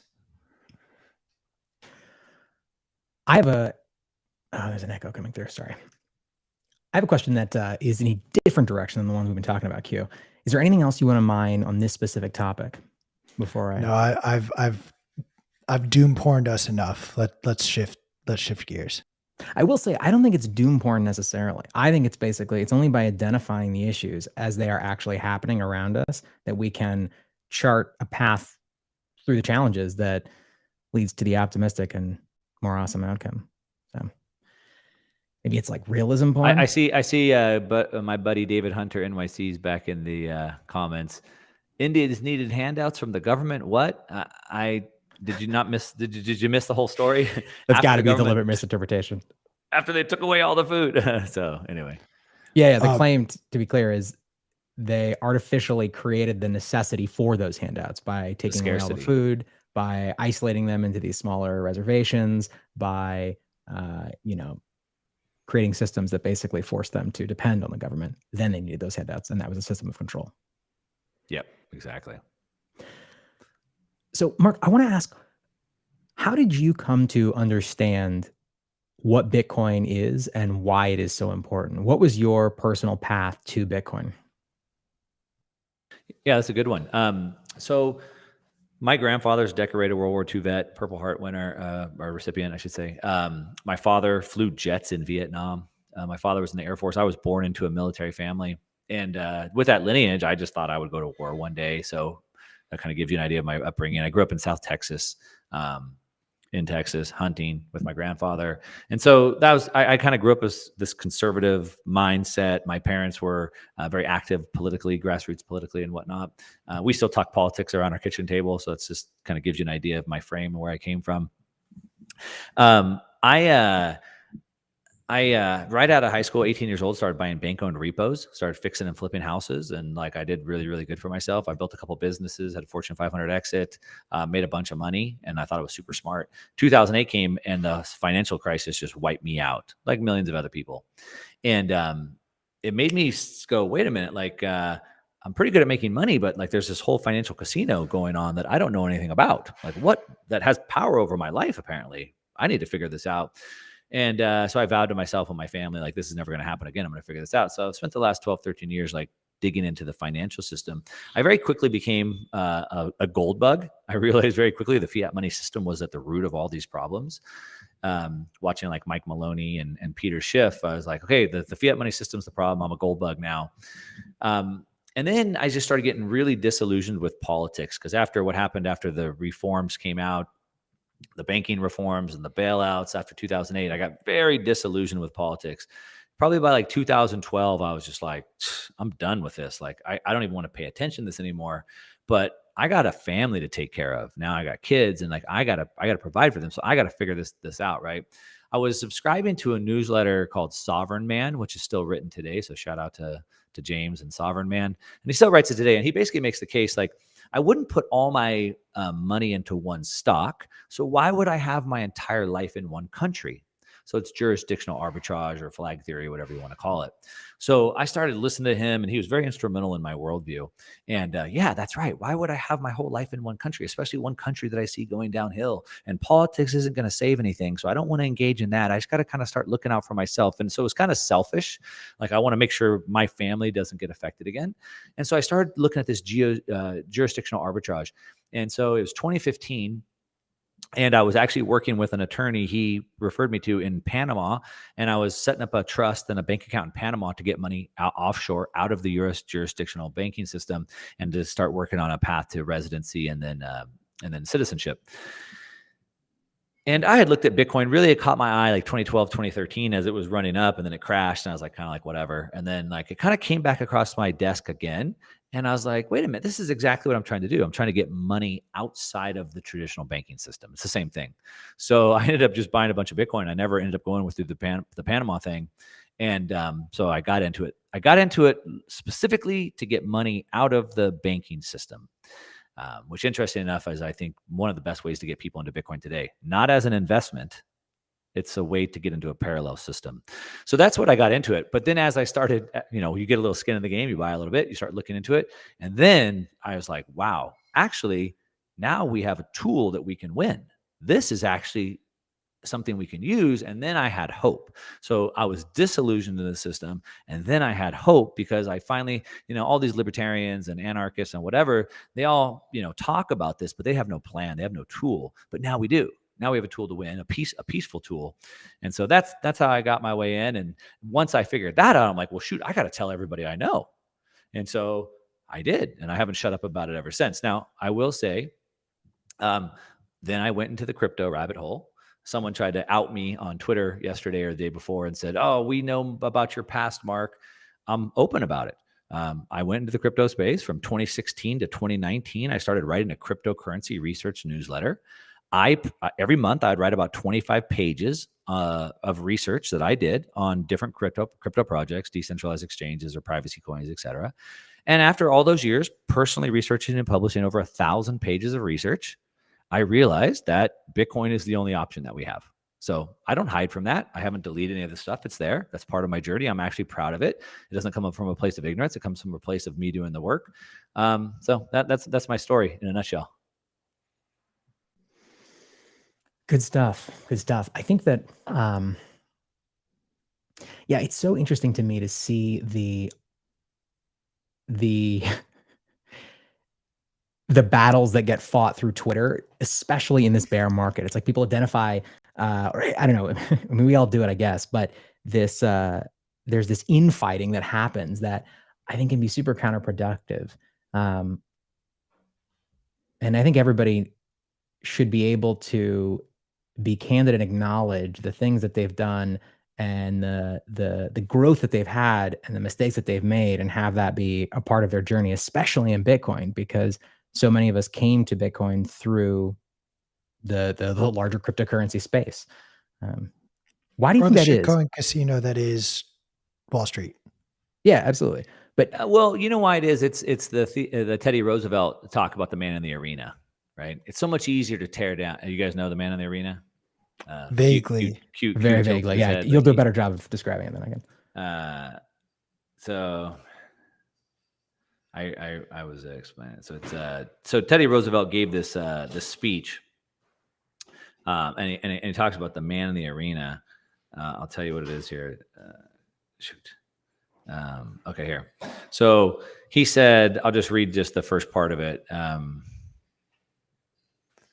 He said, "It's not the critic who counts, not the man who points out how the strong man stumbles or where the doer of deeds could have done them better. That's not who counts. The credit belongs to the man who is actually in the arena, whose face is marred by dust and sweat and blood, who strives valiantly, who errs, who comes short again and again, because there is no effort without error and shortcomings." So it's the man who's doing stuff. Dude, I've been putting out freaking content. I'm not hiding. I haven't deleted a freaking thing. You can see my journey. I tell you my stories. Yeah, I made a bunch of money. I got wiped out in 2008. People leave me comments on my YouTube. Why would I ever listen to somebody who lost money in 2008? I reply that smooth seas never made a skilled sailor, right? It's only through adversity that we grow. And so all the people that work for me, I tell my staff, like, I want people making mistakes. Like, I don't want people that are afraid to try. I want people making mistakes. And so I interviewed Robert Kiyosaki recently, and I told him how people ask that question. And he goes, why would people even ask such a stupid question? Right? And it's like, because we're all going to make mistakes, and we should all use those mistakes to learn. So anyway, it's easier to tear down. It's easier to make fun, right? Than it is to build and to create. Also, to build off of P, what you're saying, the question I always have, and to be honest, I just laugh. I laugh at a lot of this. A lot of it's just infighting, but the same group of people who talk about they want freedom, real freedom. They want to be able to say what they want to say, do what they want to do, spend money how they see fit, get really fucking butthurt when someone says or does something that just is against what they do. Even if it's something is like, I made this mistake. These are the mistakes I made. Let me share this so that you don't have to go down that path and make those same mistakes. There's a beautiful quote but from the Stoics where I'm going to butcher it like a motherfucker, but like a foolish man just learns from his own mistakes and a wise man learns from the mistakes of others as well as his own.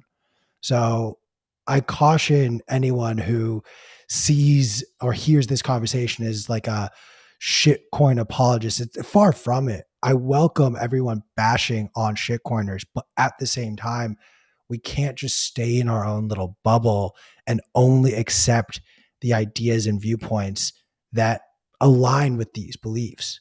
That's a dangerous precedent to set in Bitcoin or out of Bitcoin. And that's why freedom of speech is so important, right? It's through discussion. I think you actually asked me in the beginning, like, how do we find truth? Who's this arbiter of truth? And truth comes through discussion and discovery. And so we all need to, I grew up doing martial arts and I still like to train a little bit of Muay Thai.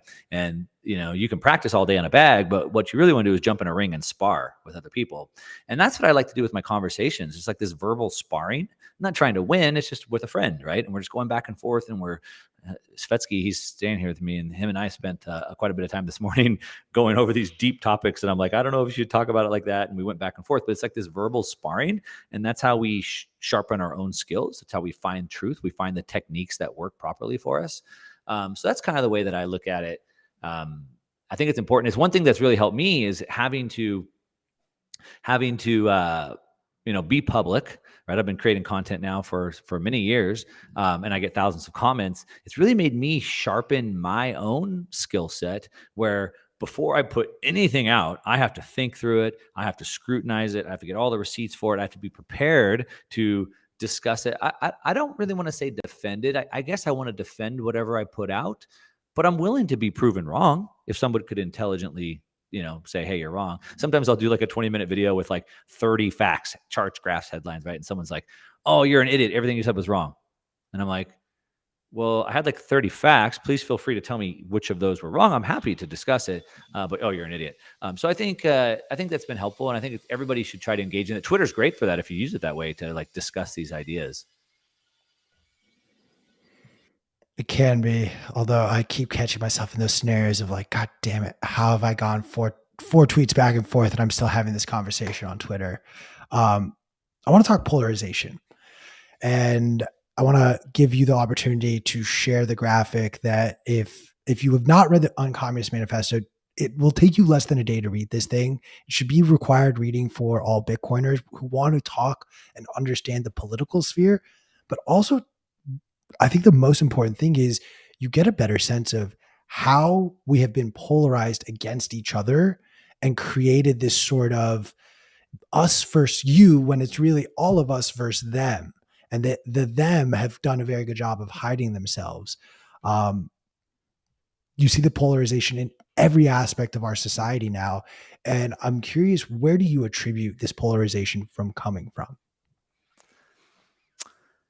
Well, it's certainly being pushed. So naturally, people are drawn to polarizing figures. So if you go back and look at every movement throughout history and look at the leaders of those movements, they're naturally polarizing figures. So Jesus Christ or Hitler, right? The two extremes, but they're both polarizing figures.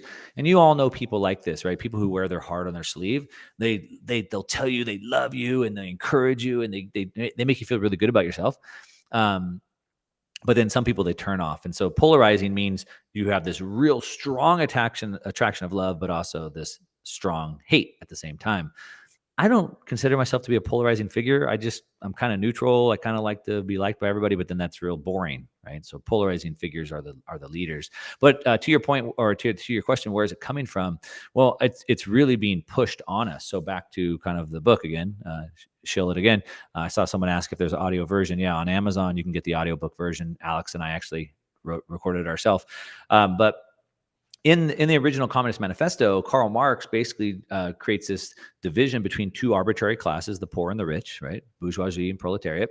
And he says there's these two classes and they hate each other, right? The rich are the oppressors and they oppress the poor, and the poor are victims and they're oppressed. And so he pits two people, arbitrary classes, against each other. Like, at what point do I go from poor to rich? And then if I cross into the rich class, am I automatically an oppressor now? Like, but anyway, that's where, this really started, I guess. It was put in book form and really highlighted this struggle. But what we have today is like neo-Marxism or cultural Marxism. And now it's identity politics, right? So it used to be rich against poor. Now it's black against white and male against female and gay against straight and whatever, right? Every single class or identity now is struggling against each other, and the media wants to stoke it. Now, why? Why would they want to stoke it? Well, back to the original book, you're poor. You're the proletariat. He says in the original book, you have nothing to offer but your labor. Your labor will never equate to capital. You'll never get ahead. The bourgeoisie are always going to oppress you. You're a victim. You can't get by on your own. So what you need is a savior. And guess what? I'm here to save you. I, the state, will come and save you. I will take the money from those horrible, greedy people, and I will give it to you. And so if I can say, hey, you're black, you're white, you're gay, you're straight, you're female, whatever, you're never going to get ahead. You're oppressed. If the system is systemic against you, it's a male toxicity or whatever it is, you're a victim. You need a savior. And of course, the state is the savior. So I think that's why it's really been pushed. It was started back with the original Communist Manifesto. I think that's why it's bigger and alive more today than ever. And then, of course, there's the, together we succeed and divided we fall kind of a thing. But mostly the savior victim aspect. Do you mind? I know it'll probably be a little bit difficult to show everyone the picture, but walk us through the liberal conservative spectrum, because you shattered my reality at the conference showing me that. Yeah. It's probably not going to work super good, but let's see. So basically what we're arguing here with this is the spectrum. And what we see over on this side right here is politics. And so left to right. So communism, people would say communism or socialism would be left, and people would say fascism would be right wing. So right wing, left wing. We might say democracy, Republicans are right, Democrats are left. So everyone's arguing on this spectrum, left and right. But we say all of that is collectivism. And so we say we want to be over here, which is capitalism, which is Bitcoin, which is independence, which is individualism. And so what we make the argument in the book is that capitalism is not a political modality. Capitalism is natural emergent order. Capitalism is taking my property and my scarce resources and using them more efficiently and creatively. So I used to carry one rock at a time. Then I decided to take some sticks and some logs and make a wheelbarrow. And now I carry 10 rocks at a time. So I've used my resources and I've become more efficient. That's capitalism. The caveman had a fire and the other guy had a rabbit that he killed. And the guy with the rabbit says, hey, if I can cook my rabbit on your fire, then I'll share it with you. Division of labor. That's capitalism. Capitalism is not a political modality. Kids in preschool are trading chips and sandwiches. Capitalism. In prison, you have capitalism, right? Cigarettes are currency or whatever, right? And even in a communist structure, you have capitalism. Those are just black markets. So capitalism works in spite of politics. Politics is like a parasite that attaches to capitalism and tries to extract wealth out like a parasite would. But just like a parasite, the goal is to extract as much as you can from the host without killing the host. Now, maybe in the early versions of communism, so the Bolshevik Revolution in Russia in 1917, it killed the host, right? The USSR collapsed. In Hitler's Germany, it killed the host, right? It fell. Mao's China, the Great Leap Forward, it almost killed the host. In the 80s, they just figured out in enough time. They opened up some free ports, some trades, sprinkled a little bit more capitalism, and now it's kind of come back. So it's almost like this parasite of politics that attaches itself to capitalism has been reiterating, and it's kind of figured out a way to now have this optimum level where it still allows wealth to be created and still extract as much wealth at the same time. Do you think we have in the United States presently in 2022 a capitalist system in place? That's a great question, and I can answer it very, very good. I can give you a good answer for that. I can give you a quantitative answer for that. So in the original Communist Manifesto book, Karl Marx lays out 10 points of communism. So he says, in order to build a communist society, we need these 10 things. Okay? That's his words, not mine. I'm going to pull it up here.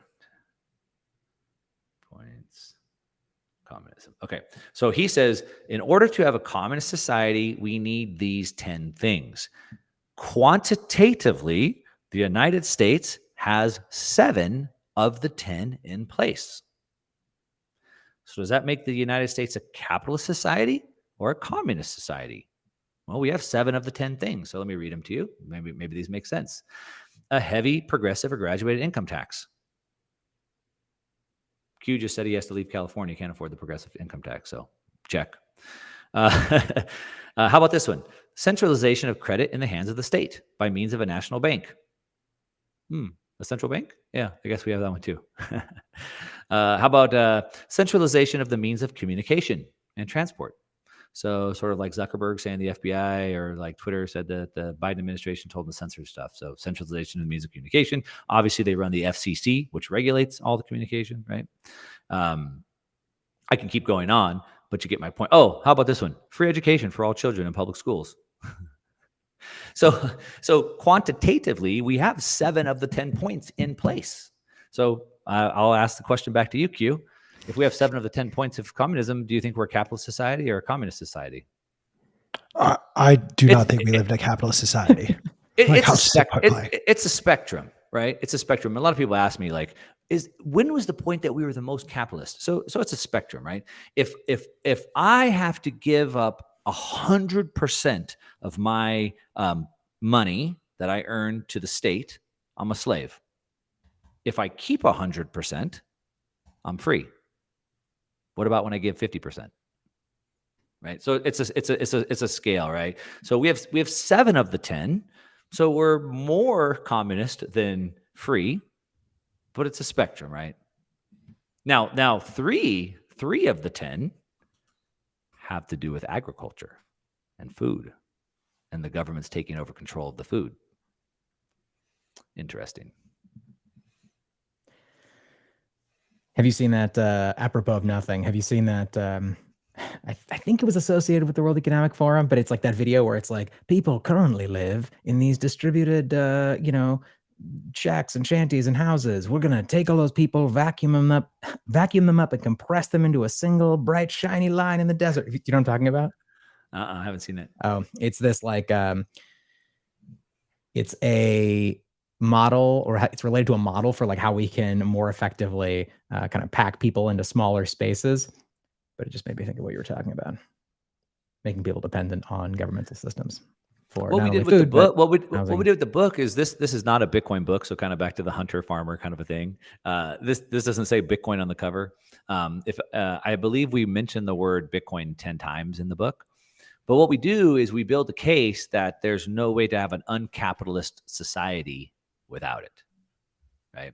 And so part of the thing is like back to introducing consequence and responsibility. Unlike a 2-class system or like even a feudal system, we have diagrams for all this in the book. We want a society that has permeable classes.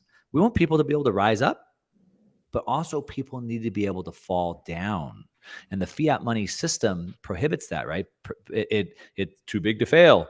All these bankers did all these risky bets and they lost everyone's money, but let's just bail them out anyway. Or these airlines, they did all these wrong things with their money. They spent all their money back on stock buybacks. Let's just bail them out. And so the fiat money system is what enables this.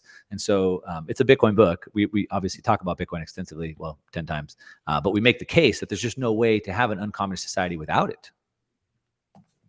And back to number 5 in the 10 points of communism is having a central bank. They really told us in this country that communism is bad while they created a communist state for us.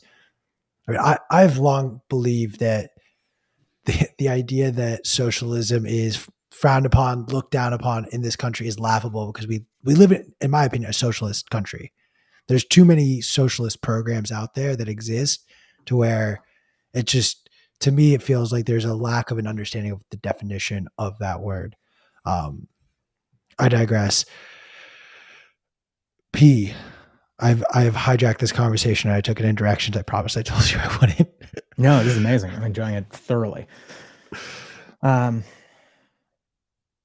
keep going. Couple things I would say is communism sounds like this old word. Like Q said, right? Like we were kind of taught that communism was bad. Well, only if you're old enough. I was taught communism was bad. Today, people aren't really taught that.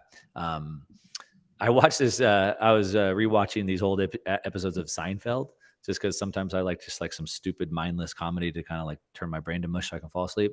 And there was like this old episode of Seinfeld. I think that was like from the 80s, right, or whatever. And it was like, this guy's a communist, and they had like this whole episode about this guy being this communist, and I thought that was kind of funny. But communism seems like this old word. And to the point that Q made, they tell us it was bad, but yet they've slipped it in. And they just called it something different. And so I kind of alluded to that in the beginning, where Karl Marx says, if I summarize communism in one statement, it's the abolition of private property. Klaus Schwab says, you'll own nothing and be happy. Karl Marx says that we need to take over the means of production and control that. Klaus Schwab says that we need a public-private partnership. Right. And so they call them different things, but it's more alive and well than it's ever been. So I think that's important to understand. And then, back to the doom porn kind of a thing. I don't like to be all doom and gloom. And so the original book to me was soul sucking. You're a victim. You'll never get ahead. Your life is miserable. What's the point? We need to save you.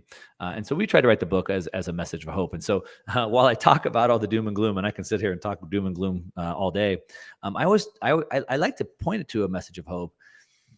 And while communism has been tried multiple times and it's left a trail of dead people in its wake, about approximately 25 million people died through the Bolshevik Revolution in Russia through the 30s and the 40s. Approximately another 50 million people died in the Great Leap Forward in China.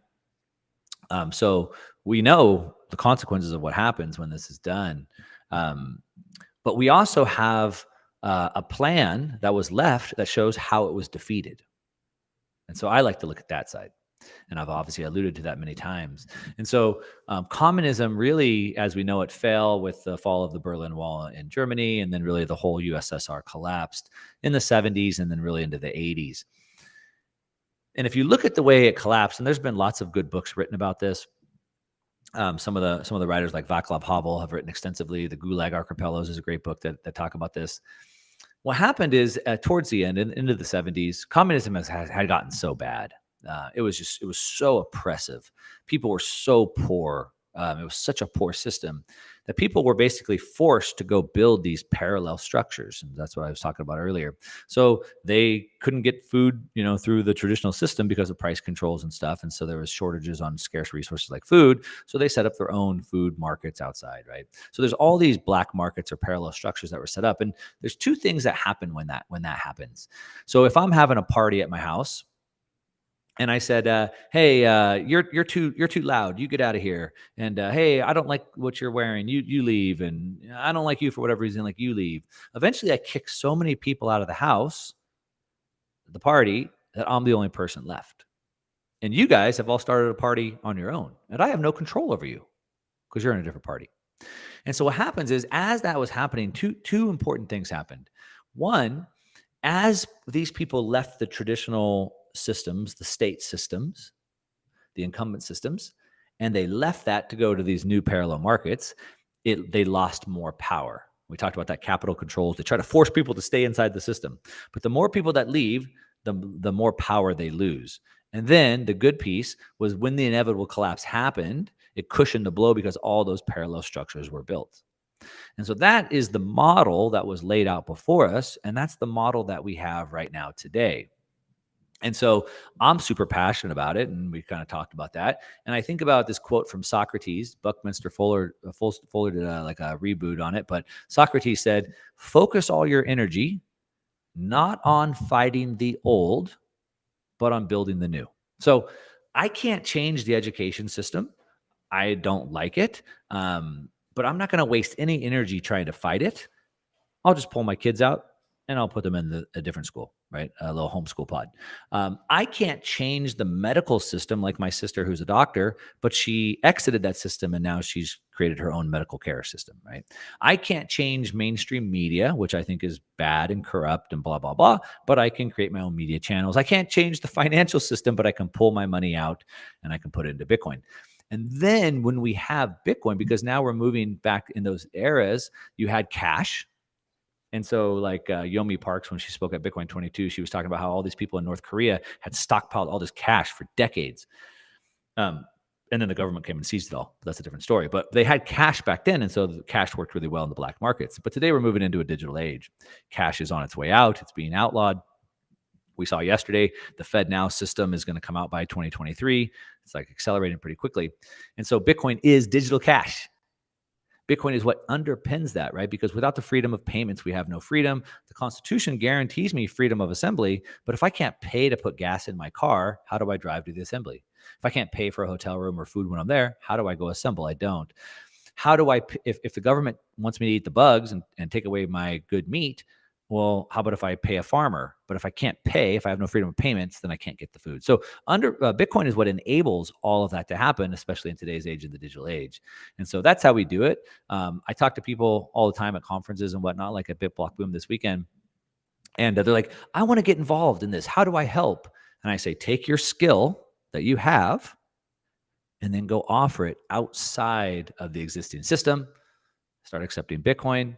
And then back to kind of the statement I made yesterday, it was actually Alex Fetsky that laid it out for Alex Jones, a producer. It's like, think about Bitcoin not as an investment so much as a parallel payment system. Obviously, Alex Jones' entire banking system had gotten shut down, et cetera. And so that's it. That's the playbook. We do what we do. We take our skills. We build the parallel systems. We use Bitcoin as that parallel structure or the payment system. And we'll survive, we'll thrive, and we'll have a better world. From your lips to God's ears and the powers that be's ears, because apparently they're more powerful than God these days.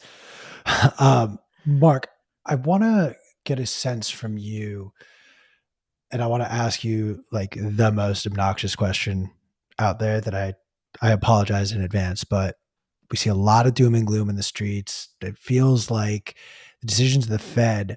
I heard this take over the weekend and I was like, honestly, that's so accurate. This is I'm stealing David Sachs's words where he essentially said, never in my career have I had to pay attention so much to the central bank, the Fed, and interest rates more than in this moment in time. What are your thoughts on just that, what the Fed is doing and where it's going to take us, at least to the end of this year? Yeah. So good question. So I'm gonna flip that question upside down first, and then I'll go back and answer the question. So most of you guys probably know by now. Obviously, I'm a student of history, so I talk about these stories all the time. But gold was money for all of recorded history, 5,000 years.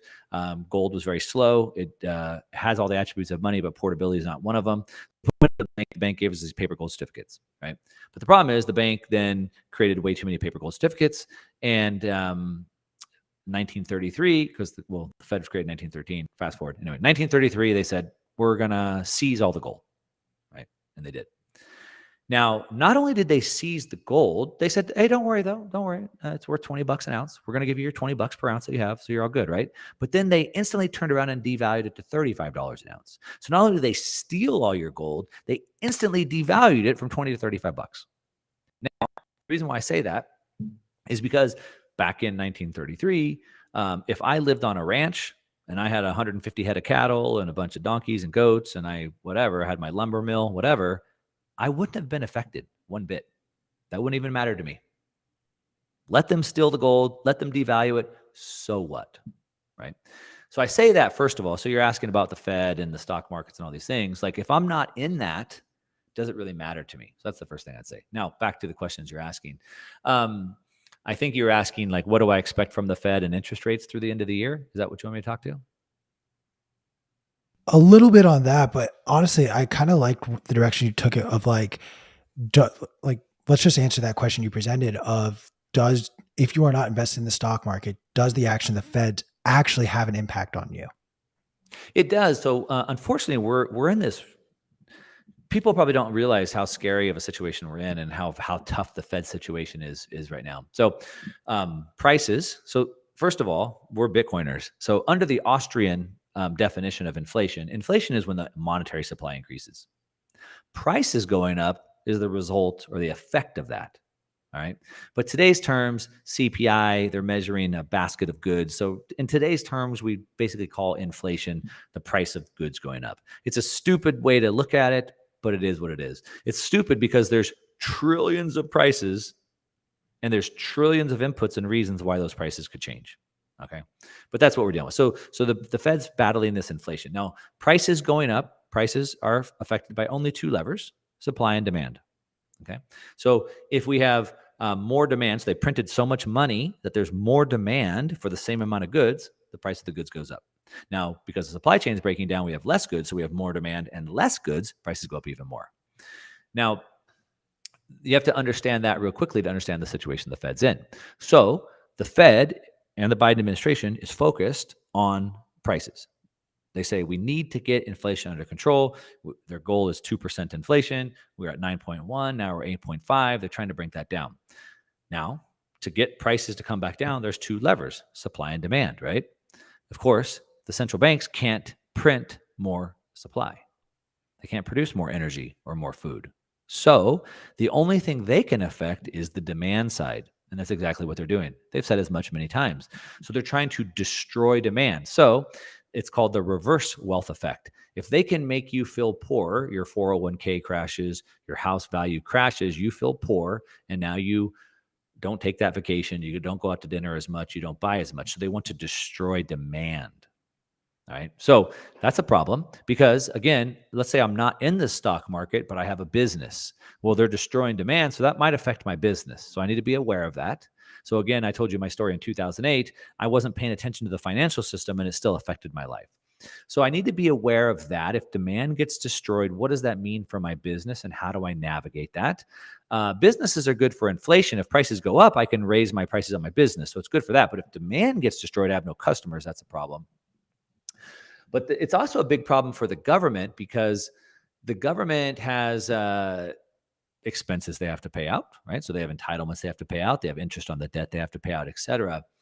And tax receipts, 100% of tax receipts go to pay just the entitlements and just the basic necessities of the state, not including all the extra stuff they pay.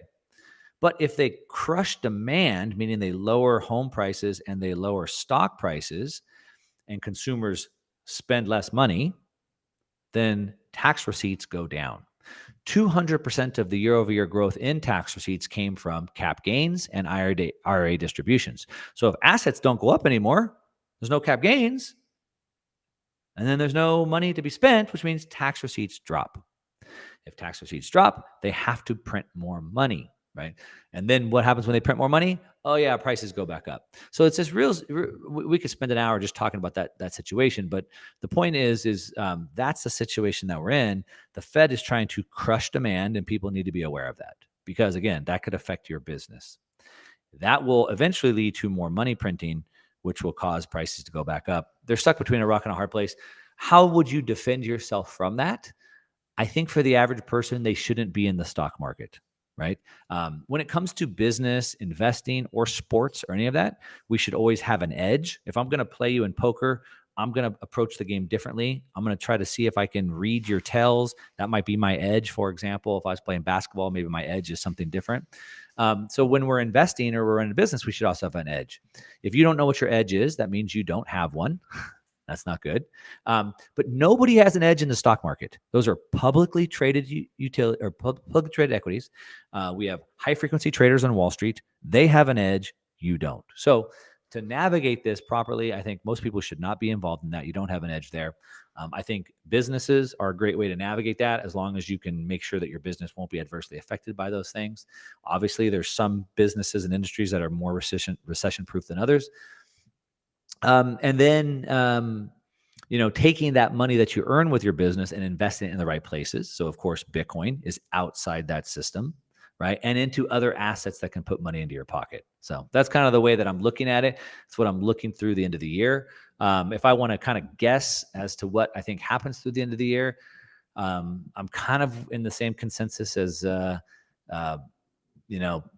Nick Bhatia and Luke Grauman. And I think we probably see rates probably get paused around the election.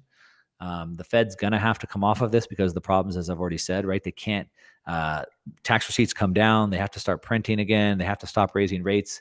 They're going to crush demand too much. Probably a big dip and then a big inflationary push. One last thing I'll say, and then I'll shut up and you guys can ask some questions.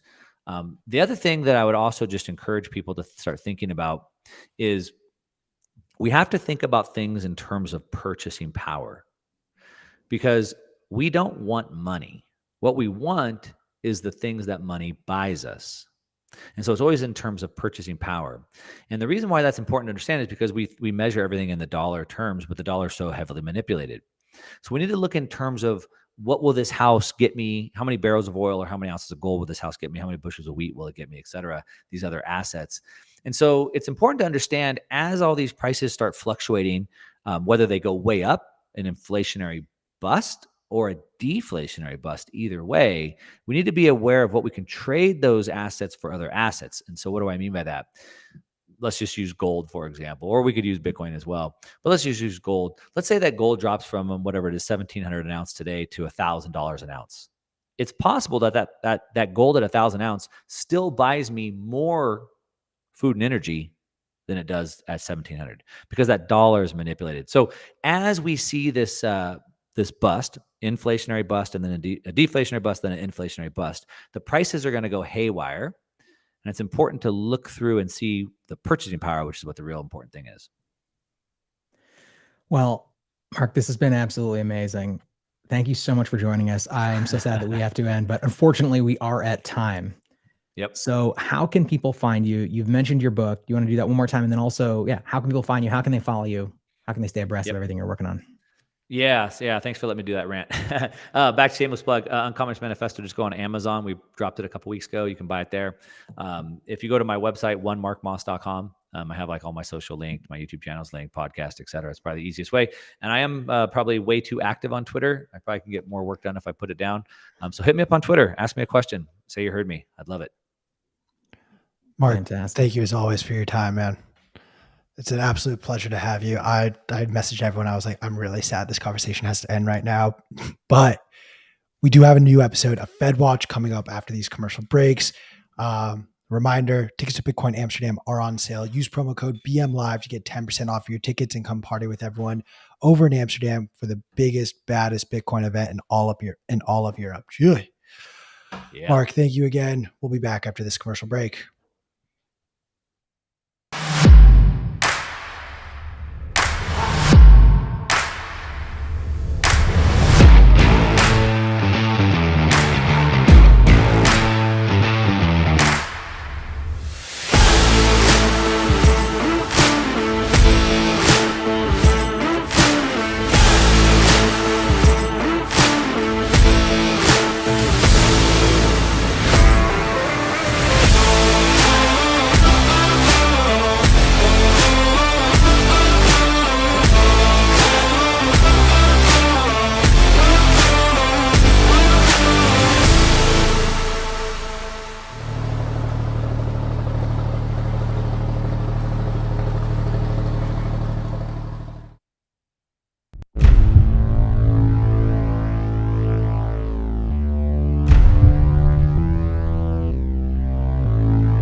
Ansel, I don't know if you're muted or not.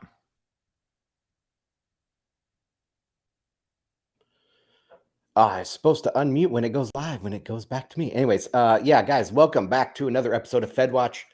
I am Ansel Lindner. I'm here with my overworked co-host, Christian. How are you doing, CK? You're not supposed to tell them about how overworked I am. How you doing, man? I'm doing good. I'm doing really good. Doing a lot as usual, but always excited to get into macro. The audience gets a double dose of macro. The last hour or so, maybe 2 hours, was Mark Moss. He was dropping bombs. I was listening to the end of that. But we have a great agenda lined up. But I guess first, let's get into some housekeeping. I have to shill BitcoinDay.io, the Nashville event. It's September 10th. I'm going to be emceeing. Ansel's going to be there. Half of the Bitcoin Magazine staff is going to be there. Robert Breedlove, Dylan LeClaire, Zach Voll's going to be there. There's going to be an enormous amount of signal at this event. It's going to be, close to 100 people. So the speaker to audience ratio is going to be absolutely fantastic. Well worth every penny. We got a 10% discount code BTCMAG10. So go use that so you can see us in Nashville. They've been showing Bitcoin Amsterdam this whole time, but hey, you got to talk about Bitcoin Amsterdam. That is coming up October 12th to the 14th in Amsterdam. I just booked my travel. I'm getting really freaking excited. This is going to be an absolute banger of an event. They got BM Live for 10% off of that. And then lastly, last but not least, we got the Bitcoin Magazine. We've been talking about the most recent issue, the censorship resistant, but To the Moon and the El Salvador edition are instant classics. And if you subscribe to, to the subscription, those have already passed, right? So what you want to do is make sure to buy those as well. We're also going to be rolling out different like collector's packaging for these. I'm looking into, have you ever seen like getting like trading cards graded or magazines graded where someone goes and says how perfect it is and puts it in plastic and puts a grade? Looking into doing some stuff like that with the Bitcoin Magazine. So a lot of good stuff coming out for Bitcoin Magazine in print and for the collectors out there. But Ansel, I'll pass it over to you. What's your housekeeping?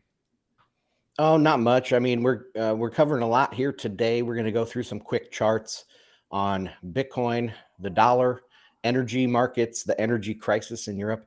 Then I'm going to do a China update real quick. And Zoltan Poznar, on my Telegram group, I've gone through his recent dispatch a couple times in different formats, and I'm going to try to do that here again as well, break apart some geopolitics. And, he's thinking we're going to Bretton Woods 3. So this is right in line with Bitcoin. And I think we can learn something from reading through a few quotes from that dispatch.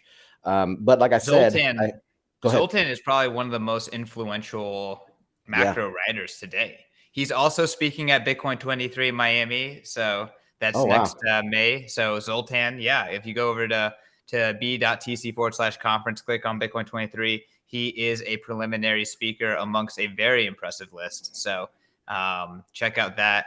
But back to you, Ansel. Sorry. Quick show. No, that's cool. I think he's headquartered in he's with Credit Suisse, but I think he works in New York, and maybe he'll be moving down to Miami because all his bankers seem to be moving down to Miami. But anyways, I have been talking, like I mentioned there on my Telegram, I'm doing live streams over there almost daily, about 4 times a week. And I've been covering things like this Zoltan piece and the energy crisis and all that. So check out my Telegram. It's t.me/Bitcoin and markets. All right. That's my only shill. What should we do now? Get right into the charts? Yeah, let's do it. Chris, you want to help us out? Thank you, sir.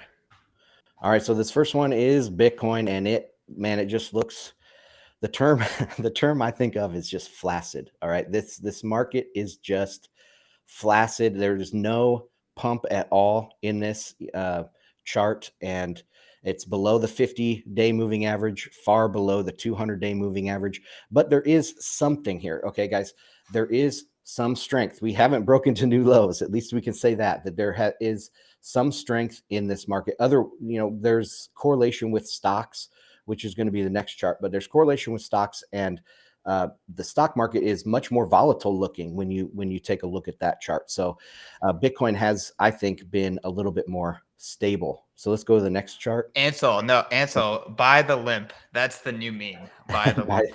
Buy the limp.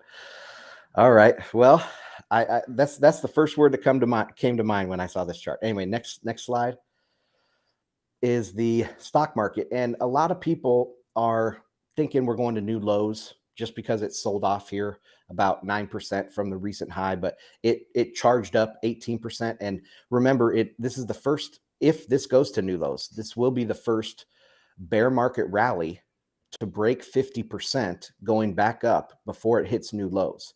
And I'm not saying that, that makes it absolute 100% that we won't go to new lows, but this is in the history of the stock market. This hasn't happened. So it's a pretty good signal, in my opinion. And if we do drop here, the Fibonacci, we're not even close to that 61.8 Fibonacci, which would be a great bounce for the market. So I'm still thinking stocks will go higher throughout the rest of the year, as well as Bitcoin. So that's what I have for these correlated markets. Anything to add on that, or should we talk about the dollar a little bit? No, let's move on. All right, the next one is just an update from last week. I put on here, the green line is the DXY, and that's heavily weighted 60% against the euro. The black line is the broad trade weighted dollar, and that one is against, I think, 33, 34 other currencies. And as you can see here, the euro weighted one is really outpacing the broad dollar. So a lot of people are talking about how strong the dollar is getting now, and they think, it's just going to blow everything out of the water. But really, when we look at a broad-based dollar measure, it is strong. It is at highs, but it is not nearly as strong as the DXY would lead you to believe. And that's because I think the euro is still the sick man of the currencies. Yeah, I mean, this was a really interesting distinction that I think you made last week, which is that it's really the euro that is taking a lot of the hits. And if you can actually hone in and say, oh, wow, it's actually the euro that's dragging the DXY down and not really anything else, it kind of also goes against the greater inflation narrative, right? So, yeah, I mean, also it kind of goes against the strong dollar narrative a little bit. And maybe it's just screaming Europe is having a lot of issues, no confidence. And obviously, energy prices and energy futures are very, very alarming right now. Right. And everybody jumps on the strong dollar now. We've been talking about it here for 2 years that the dollar was going to strengthen. And now everybody is kind of jumping on it and saying, oh my God, the dollar is going to rampage through the world and yada, yada, yada. Well, it kind of is, but it's not as dramatic as the DXY is showing right now. So I would concentrate on the broad trade weighted dollar. I think that's a better kind of signal of the strength. So not strong dollar, but weak euro. Flaccid euro. Well, yeah, no, it is a strong dollar, sick euro. But it's not a outrageously strong dollar like the DXY is showing. So I think there's you have to temper your dollar bullishness at this point. But I'm trying to come up with new memes here, Ansel. I think that we need to start talking about the sick euro problem and focus less on the strong dollar. Yeah, or Euro's DOA or something. I don't know. Euro's dead, something like that. No, it has to be a process. Okay, let's move on. All right, next slide is with this tweet from Andreas Steno. He's co-host with Macro Alf over there at Blockworks. And he's been kind of over the last week when everybody was really, showing all these charts about this exponential parabolic move in energy prices over there in Europe. He was like, whoa, let's hold off. This isn't the end of the world. And he was a voice of reason out there. And I really appreciate that. And on this chart, he's showing, if you go to the next slide, is just a close up of this chart. And it's the 1 year ahead German power prices.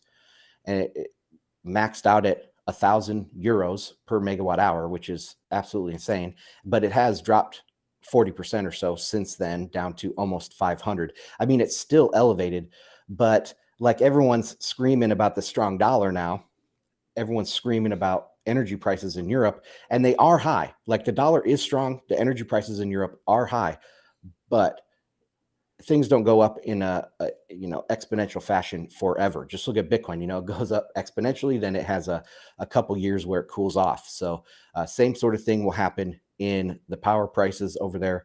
If you go to the next slide, this was a response to this Andreas tweet. Oil in the US is $90. In Germany, oil equivalent power is no longer 1,600, but 800 in 1 year's time. And in the meantime, pay spot price way above 1,000 equivalent. Okay, so it is very high, and Andreas is trying to cool the jets of people screaming about this. But at the same time, this guy is saying, yeah, but it is really high. So I don't know what I'm trying to say here with this is just that it's not like the wheels aren't going to fall off today. So I don't know what I'm trying to say with all this, Christian. What's your thoughts on what I said there? Oh, you're muted. This stuff is just like a grind, right? So nothing, the gradually, then suddenly, there's a lot of gradually, and it's just like usually there's not even really a suddenly. That's just when you actually notice things, right? So it's like that's the thing with the gradually meme. It's just pretty much always gradually. So for the most part, I think like with any of this stuff, like you said, just like the Bitcoin price, it shoots up. Demand gets destroyed, businesses shut down, and then it cools off, maybe to new elevated levels. Who knows? But that's typically how markets work. Like there's just a lot of psychology into this stuff, and they're complex. So I don't really have anything else super intelligent to add, but I guess just to try to like simplify what you're trying to say, this stuff is a process to everything. Even catastrophe. Oh yeah, and I mean, CPI is one of the big topics I know that you guys will Q and P just talked about with Mark Moss there. But here's a chart that a lot of people aren't looking at. So if you go to slide number 7, that is the U.S. gasoline futures, and it is really accelerating to the downside. So it went all the way from 420 down to about 250 now, and it continues to drop in an accelerated fashion. So when you look at July CPI, that was 0.0% month on month, and a lot of people said, oh, that's just an aberration, or this is not the right way to measure CPI. Well, August is probably going to be zero again, if not negative.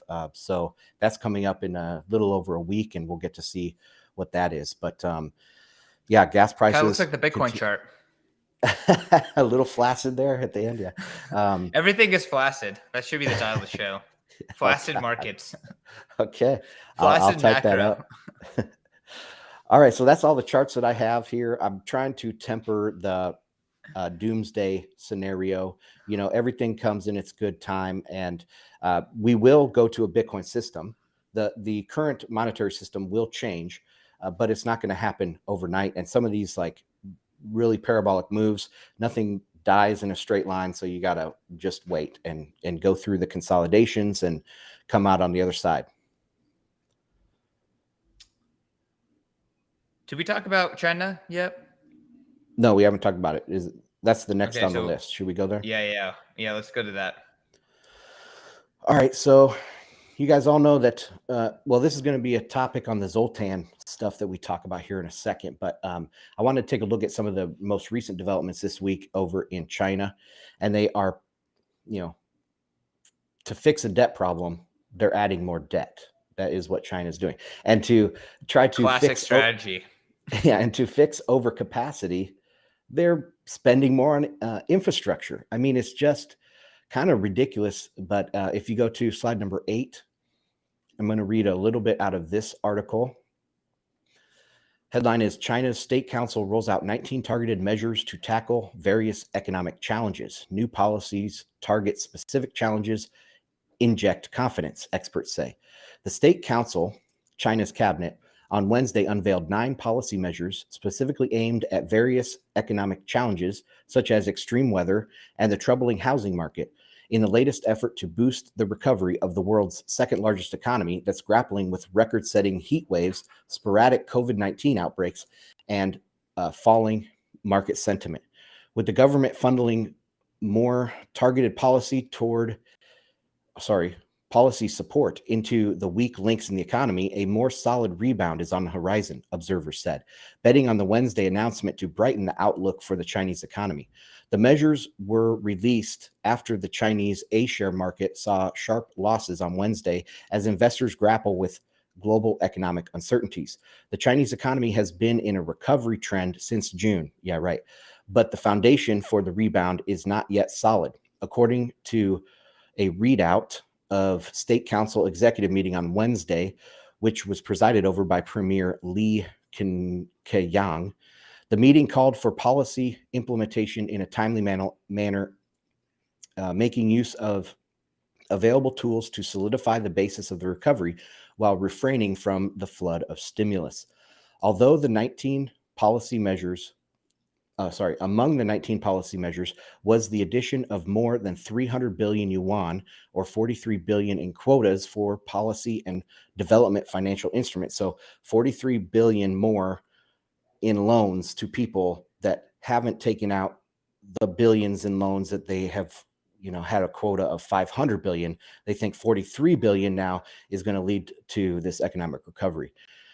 And a green light for central power generation firms, among others, to issue 200 billion yuan in bonds. So that's the last sentence. And yeah, they're just adding more debt, more infrastructure spending, hoping that this fixes the problems. Continuing on, if you go to the next slide, this is a story from Bloomberg. And I'm just going to zoom out here so I can see all the words. All right. These are the mega projects in China's $1 trillion infrastructure plan. So on top of all those billions that they're trying to get people to borrow, now they're also going to spend 6.8 trillion yuan or $1 trillion on infrastructure. China is pumping trillions of yuan into infrastructure investment stimulus that could benefit the world's second largest economy well beyond this year's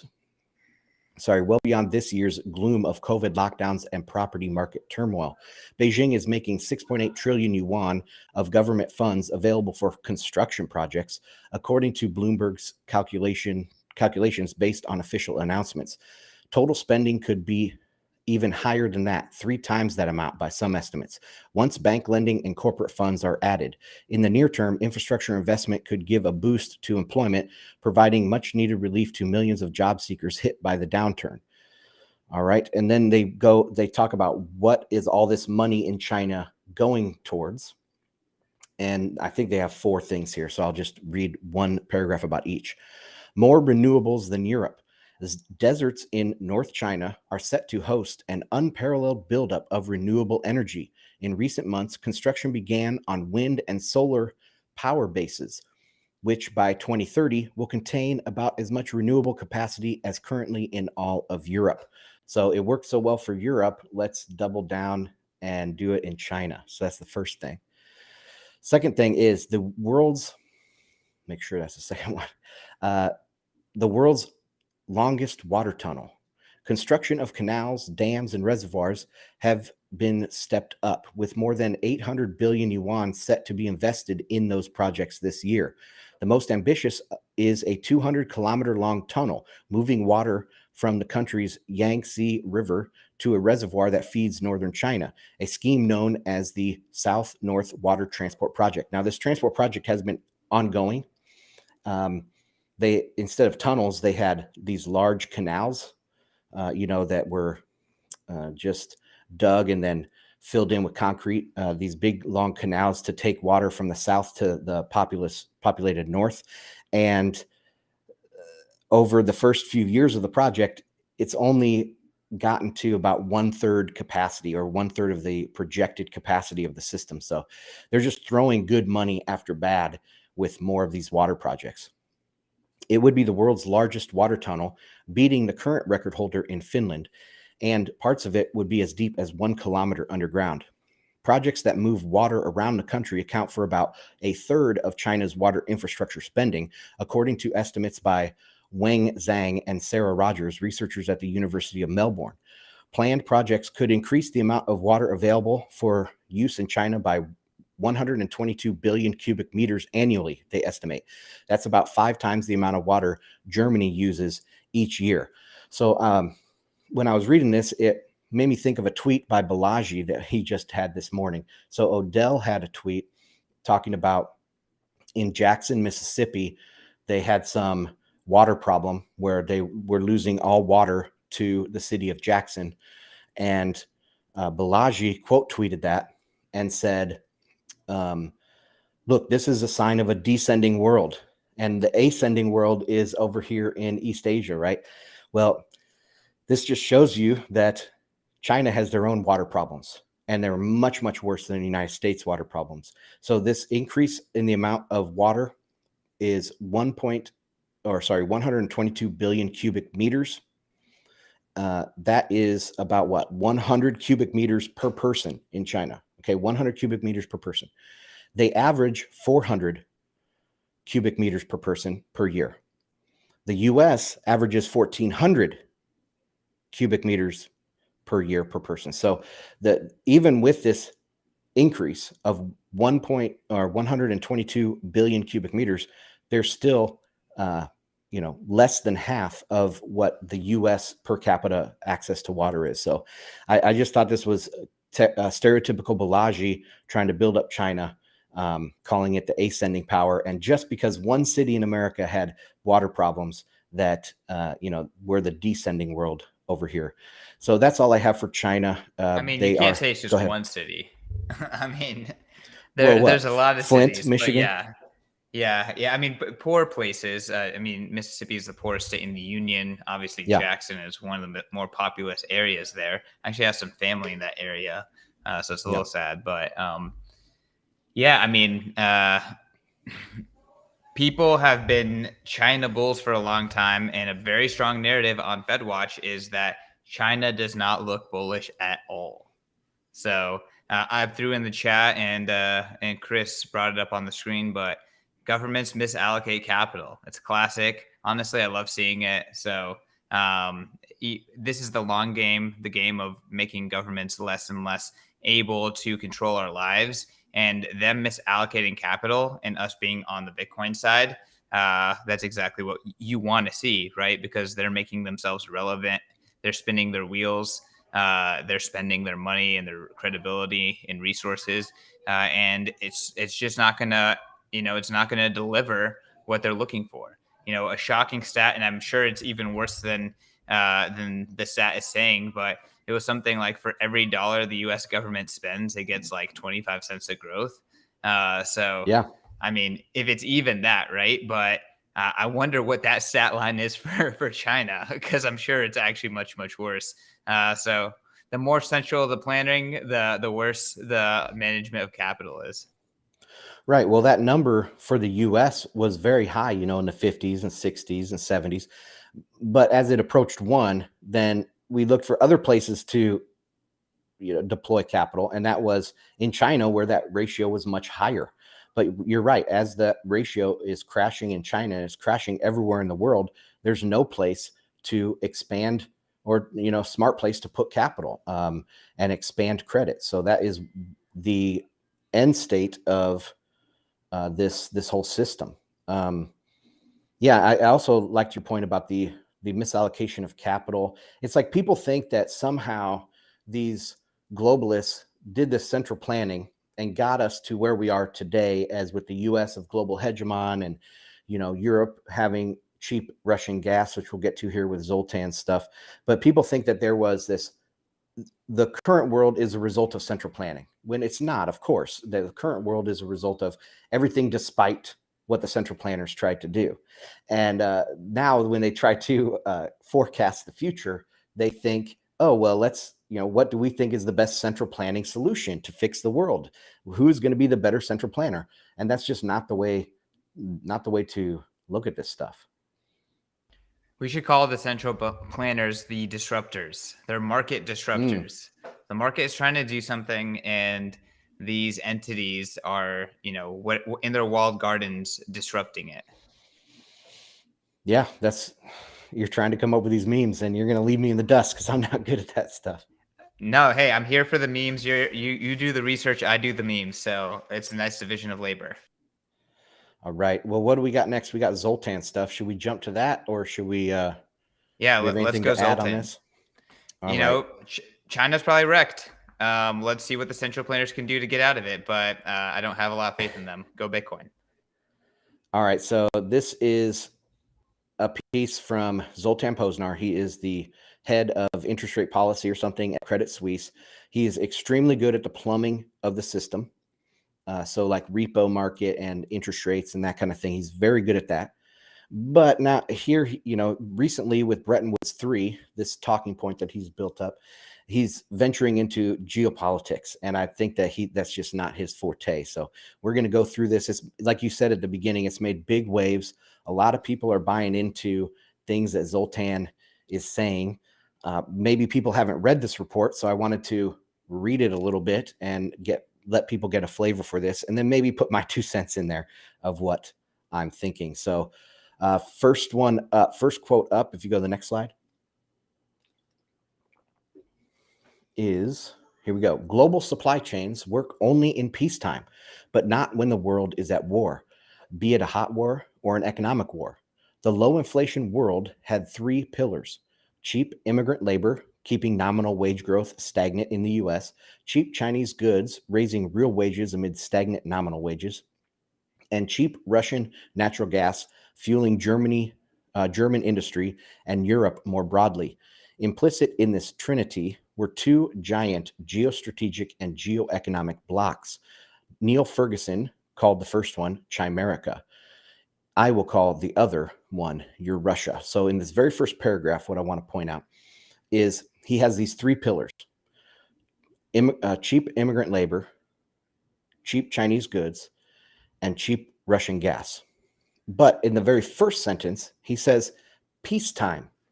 These things work in peacetime. So I think he's just misidentifying this, okay? These pillars are not the foundation. These pillars actually rest on the foundation of peace. There's something else underneath these 3 pillars that resulted in these 3 pillars. These are a result of the system. And what I would say, my 3 pillars, and the guys on my Telegram channel that are listening into this will have heard me say this three times now, but my 3 pillars are credit-based money. It's the form of the money. That's credit. We don't have commodity money. We have credit-based money. The second is some place to expand that credit into. And third is peace. So those are the 3 pillars that have built the last 75 years, not cheap immigrants, cheap China goods, and cheap Russian gas. Those things are a result of having peace in a time of credit expansion. And he also said low inflation. The low inflation world has had 3 pillars. Okay. We haven't had low inflation. Yes, CPI has been low, but remember, money is credit, and credit has expanded.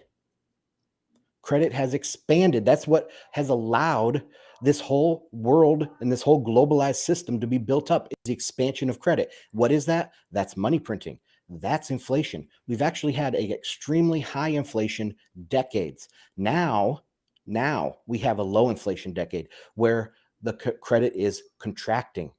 So I'm going to tie Bitcoin in here too, real quick, is that we have the old system, credit-based money, a place to expand credit into, and peace.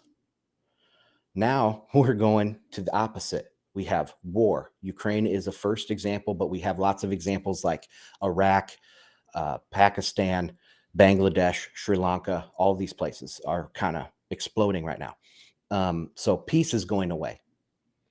Also, there's no longer any place to expand credit, right? Because if you, like we just talked about, the amount of growth you get per dollar spent or per yuan invested, whatever, is decreasing. There's no productivity of debt anymore. You can't get out of a debt problem by adding more debt. So the third pillar is credit-based money. And I think that is the pillar that Bitcoin sits on, right? That is the pillar that Bitcoin is going to take over. We can't have credit-based money in a system that doesn't have a place to expand credit and peace, right? So, Christian, I'm going to stop there. What's your reaction to that whole idea? Damn. That was you just dropped the mic there. I'm not gonna lie. That was fantastic.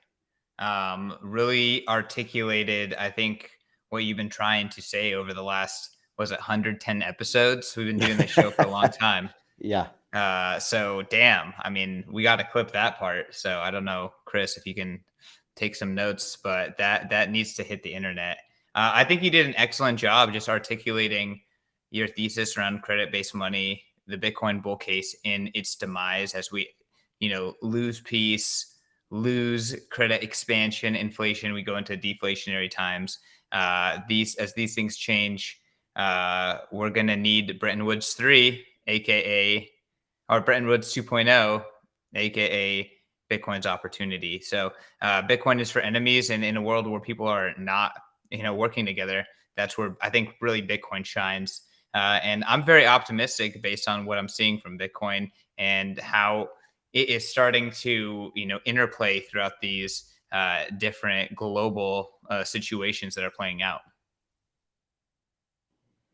Yeah, I'm totally bullish on Bitcoin too. And one of the things in my Telegram channel that somebody asked me was, hey, he was starting to lose confidence that it's going to be the unbanked that get Bitcoin over the hump. And I said, yeah, that's a conclusion that I've come to as well, that it is the big money. So I like seeing Fidelity, Vanguard, BlackRock, these guys offer Bitcoin investment to their clients, because that's where I think the next real big wave of growth in this market is going to come from.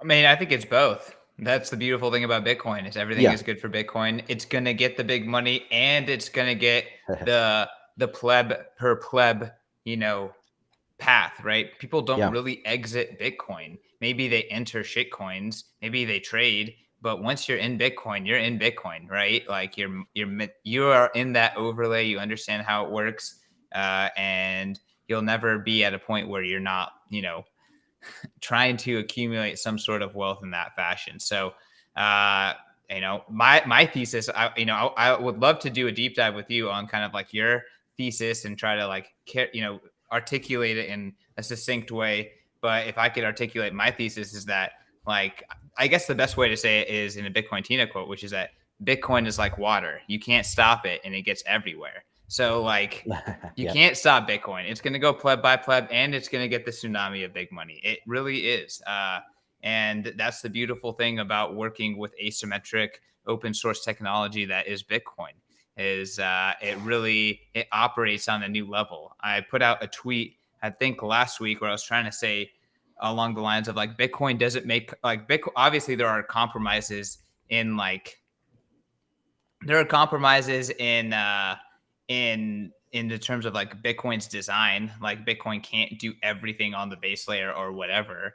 There are certain compromises on that front. But in terms of like, here is Bitcoin system in existence and it's operating, like Bitcoin doesn't make compromises there, right? Bitcoin doesn't worry about defrauding individuals. Bitcoin doesn't worry about, like Bitcoin has no worries. It has no mind. It's just there. It just exists. And those who use it, and, are moving it forward, period. End of story. So whether they're a dictator, whether they're a pleb, whether they're anything, like they always carry Bitcoin forward. So that's the idea. Like Bitcoin is like water. You can't stop it. It gets everywhere. It's going to evaporate. It's going to show up somewhere else. It's just teleporting and digging and moving and breaking down rocks and, moving mountains, etc. So it's just this insane force. So end of rant for me. Back to you, Ansel. It's like water because everyone needs it, right? And because there is no substitute. So you can't both. There you go. So like more water. Mic drops, man. I'm the memer. You're just dropping mics.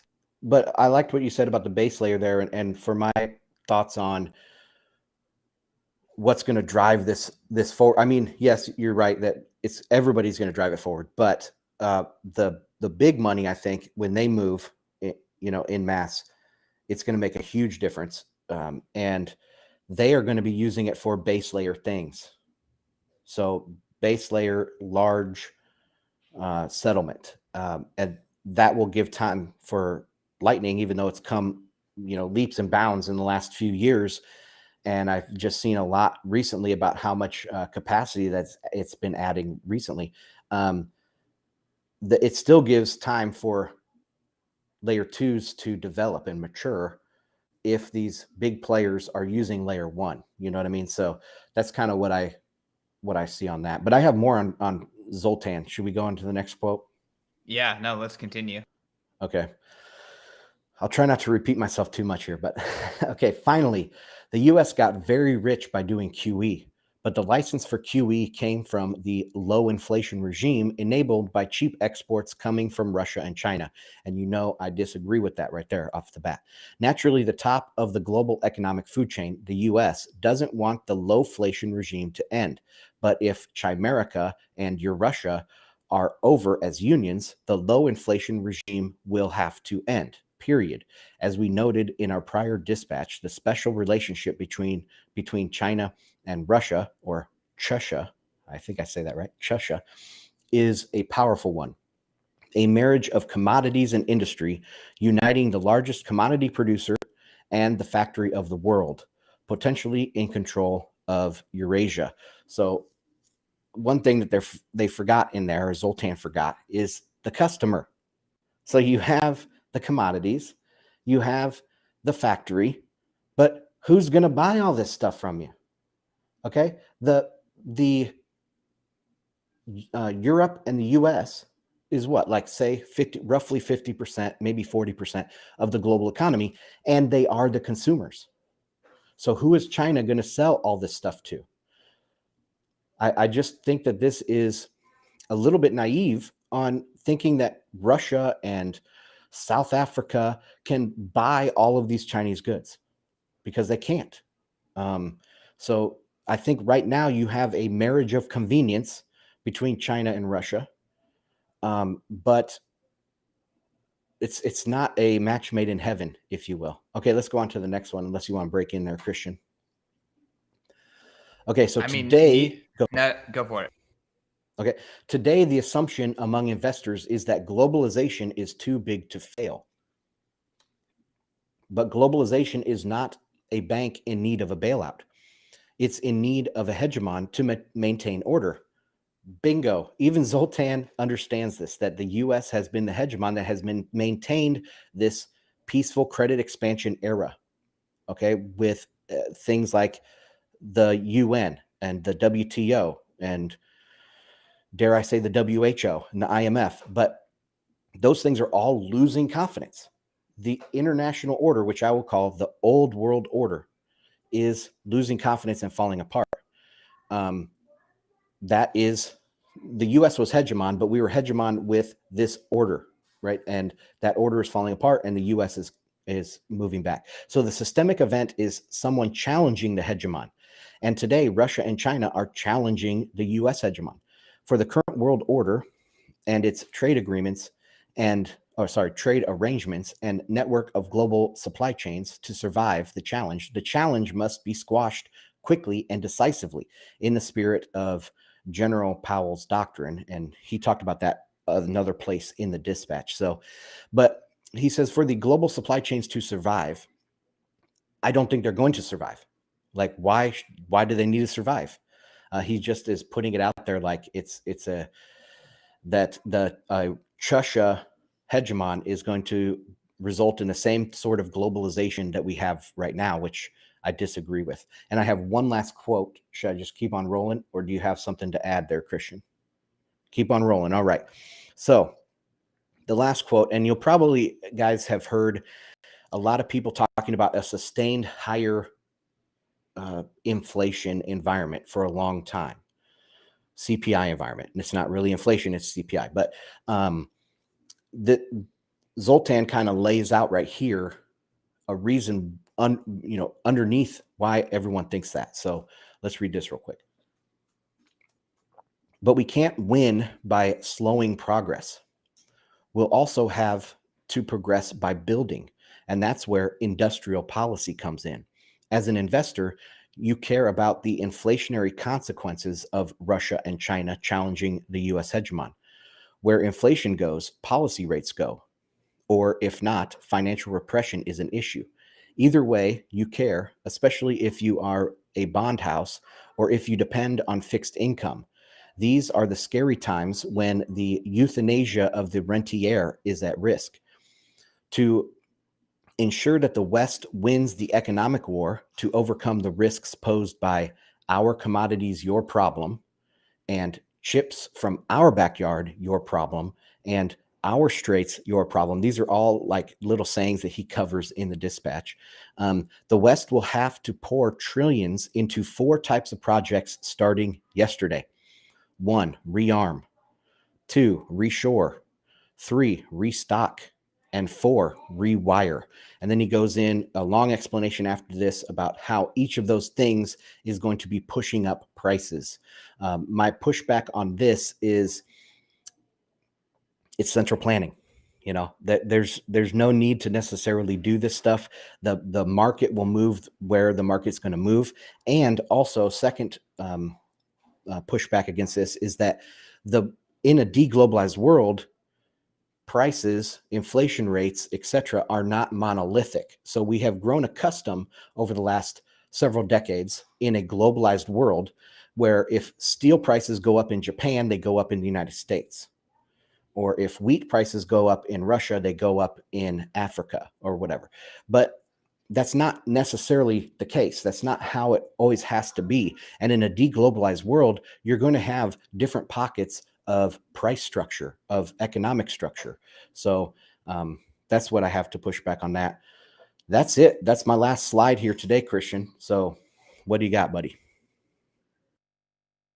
No, I mean, I think that there's a lot to unpack here. Obviously, it's really interesting to kind of think through these different theses for how things are going to play out.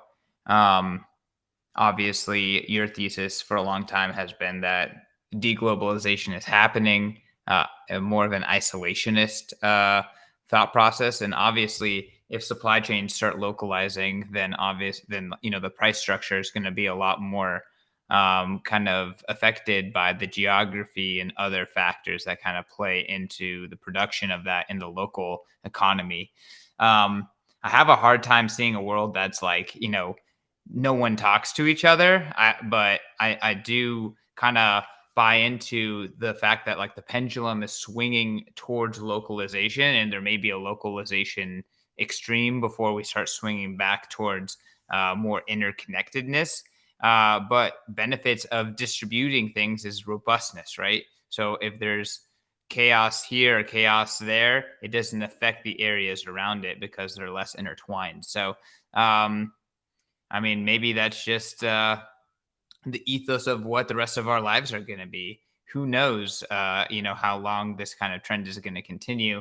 But obviously, it is very interesting to kind of see your thesis up against Zoltan, who obviously is someone who is affecting and influencing a lot of people. And he's really, his talk track, I think, is a lot more along the lines of the more mainstream kind of like intellectual narrative about this stuff. Not to say that, he's not an original or anything like that by any means, but it is very much, from what I can tell, very, very aligned with this idea of like China is rising, the West is falling. There'll be a new global hegemon to maintain this kind of global, globalization, like this global market. And it's just interesting seeing you as the contrarian Bitcoiner, the rebel Bitcoiner, really articulating the opposite take, which I think, honestly, I generally align more with too. But obviously, we do this show together, so heavily influenced by yourself. Yeah, I mean, he's obviously way more accomplished in his role there at Credit Suisse, and he has made some great calls. Like he predicted the repo rumble back in 2019. I think at least that's when it came across my radar, was he predicted that, pretty much to the week. I think he said like the second or third week of September, we're going to start seeing some problems. So like he really nailed that one. And then he also nailed the reverse repo facility from the Fed, that it was going to hit $2 trillion was his estimation, and it hit 2.1 trillion. So he's been exact on the money in the plumbing of the system, though. So that's where I'll push back against him, is I think that I will default or whatever to all his opinions on the plumbing of the system, but in this geopolitical sphere, and I would say even monetary theory sphere, he doesn't. I don't think he is getting the whole picture. But anyway, yeah. One other thing that you mentioned there was credit-based, or no, was localization. And you don't think it's going to be completely isolated, and I totally agree with that. But in regions that are kind of separated, so there's going to be a region that's kind of dominated by the U.S. and a region that's kind of dominated by China, etc. To trade within those regions or between those regions, you will need a commodity money. Credit-based money isn't going to do it, because credit requires trust and peace, and there won't be that in the world. So yeah, that's what I would say about Bitcoin's role in the future between these kind of regional deglobalized zones of the world. Yeah. So would it be far-fetched to say something along the lines of there potentially are economic zones, maybe with their own currencies, and then Bitcoin is kind of like the substrate between all of them? Is that a possible end result of this kind of like next paradigm? Yeah, man. I think that Zoltan talks about Bretton Woods 3, and he says it's going to be like a basket of commodities and bricks or something like that.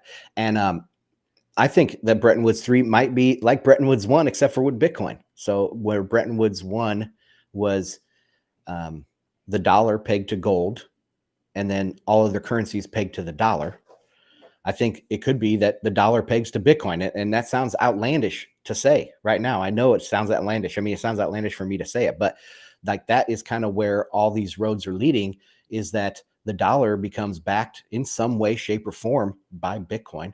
And then the other currencies can peg to the dollar. So that is, maybe we do a Bretton Woods 3, but it looks an awful lot like Bretton Woods 1. How long until some sort of Bretton Woods 3 that looks like that's a Bitcoin dollar? Like how far out, if you would put your best guess on that, Ansel? Like in terms of like, man. we're looking at Bitcoin today at like Yeah. Bitcoin's not even $1 trillion asset. Like, yeah, I mean, that's a long road, right? To get to the point where you could do that. Yeah, and the rate of growth of Bitcoin since 2017, I would say, puts it a little bit longer period of time. If you would have asked me in 2016, I would have thought, oh, okay, Bitcoin does a 20x every 4 years, but Bitcoin really hasn't done the 20x in this 4 years. It kind of did a 3x or 4x. So it might take a while longer, but I would put it 10 years from now before the dollar is backed by Bitcoin. That will be easy. That will be a much easier sell when you look at all, like BlackRock's portfolio is 5 or 10% in Bitcoin, right? Even 5% or whatever. If BlackRock's portfolio is 5% Bitcoin, that's an easy sell to say, oh yeah, we could back cash by Bitcoin, and it's just a matter of time before that happens. All right, sir. Well, I'm getting the signal from Chris that it is all right to wrap this one up.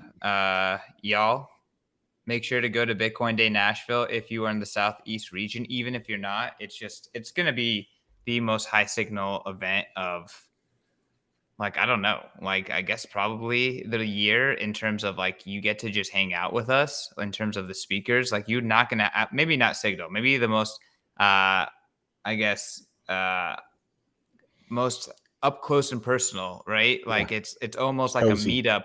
Yeah, it's like a meetup with like really solid movers and shakers in this space. All of the Bitcoin Magazine staff's going to be there. Like I said, it's in our hometown, so really want to recommend that. Of course, get a Bitcoin Magazine. Go to the Bitcoin conference. That's the usual shills. Follow me on Twitter at ck_snarks. Follow FedWatch, boost FedWatch. We're Lightning enabled. Yes. Ansel, I need to get you set up as getting the splits on that.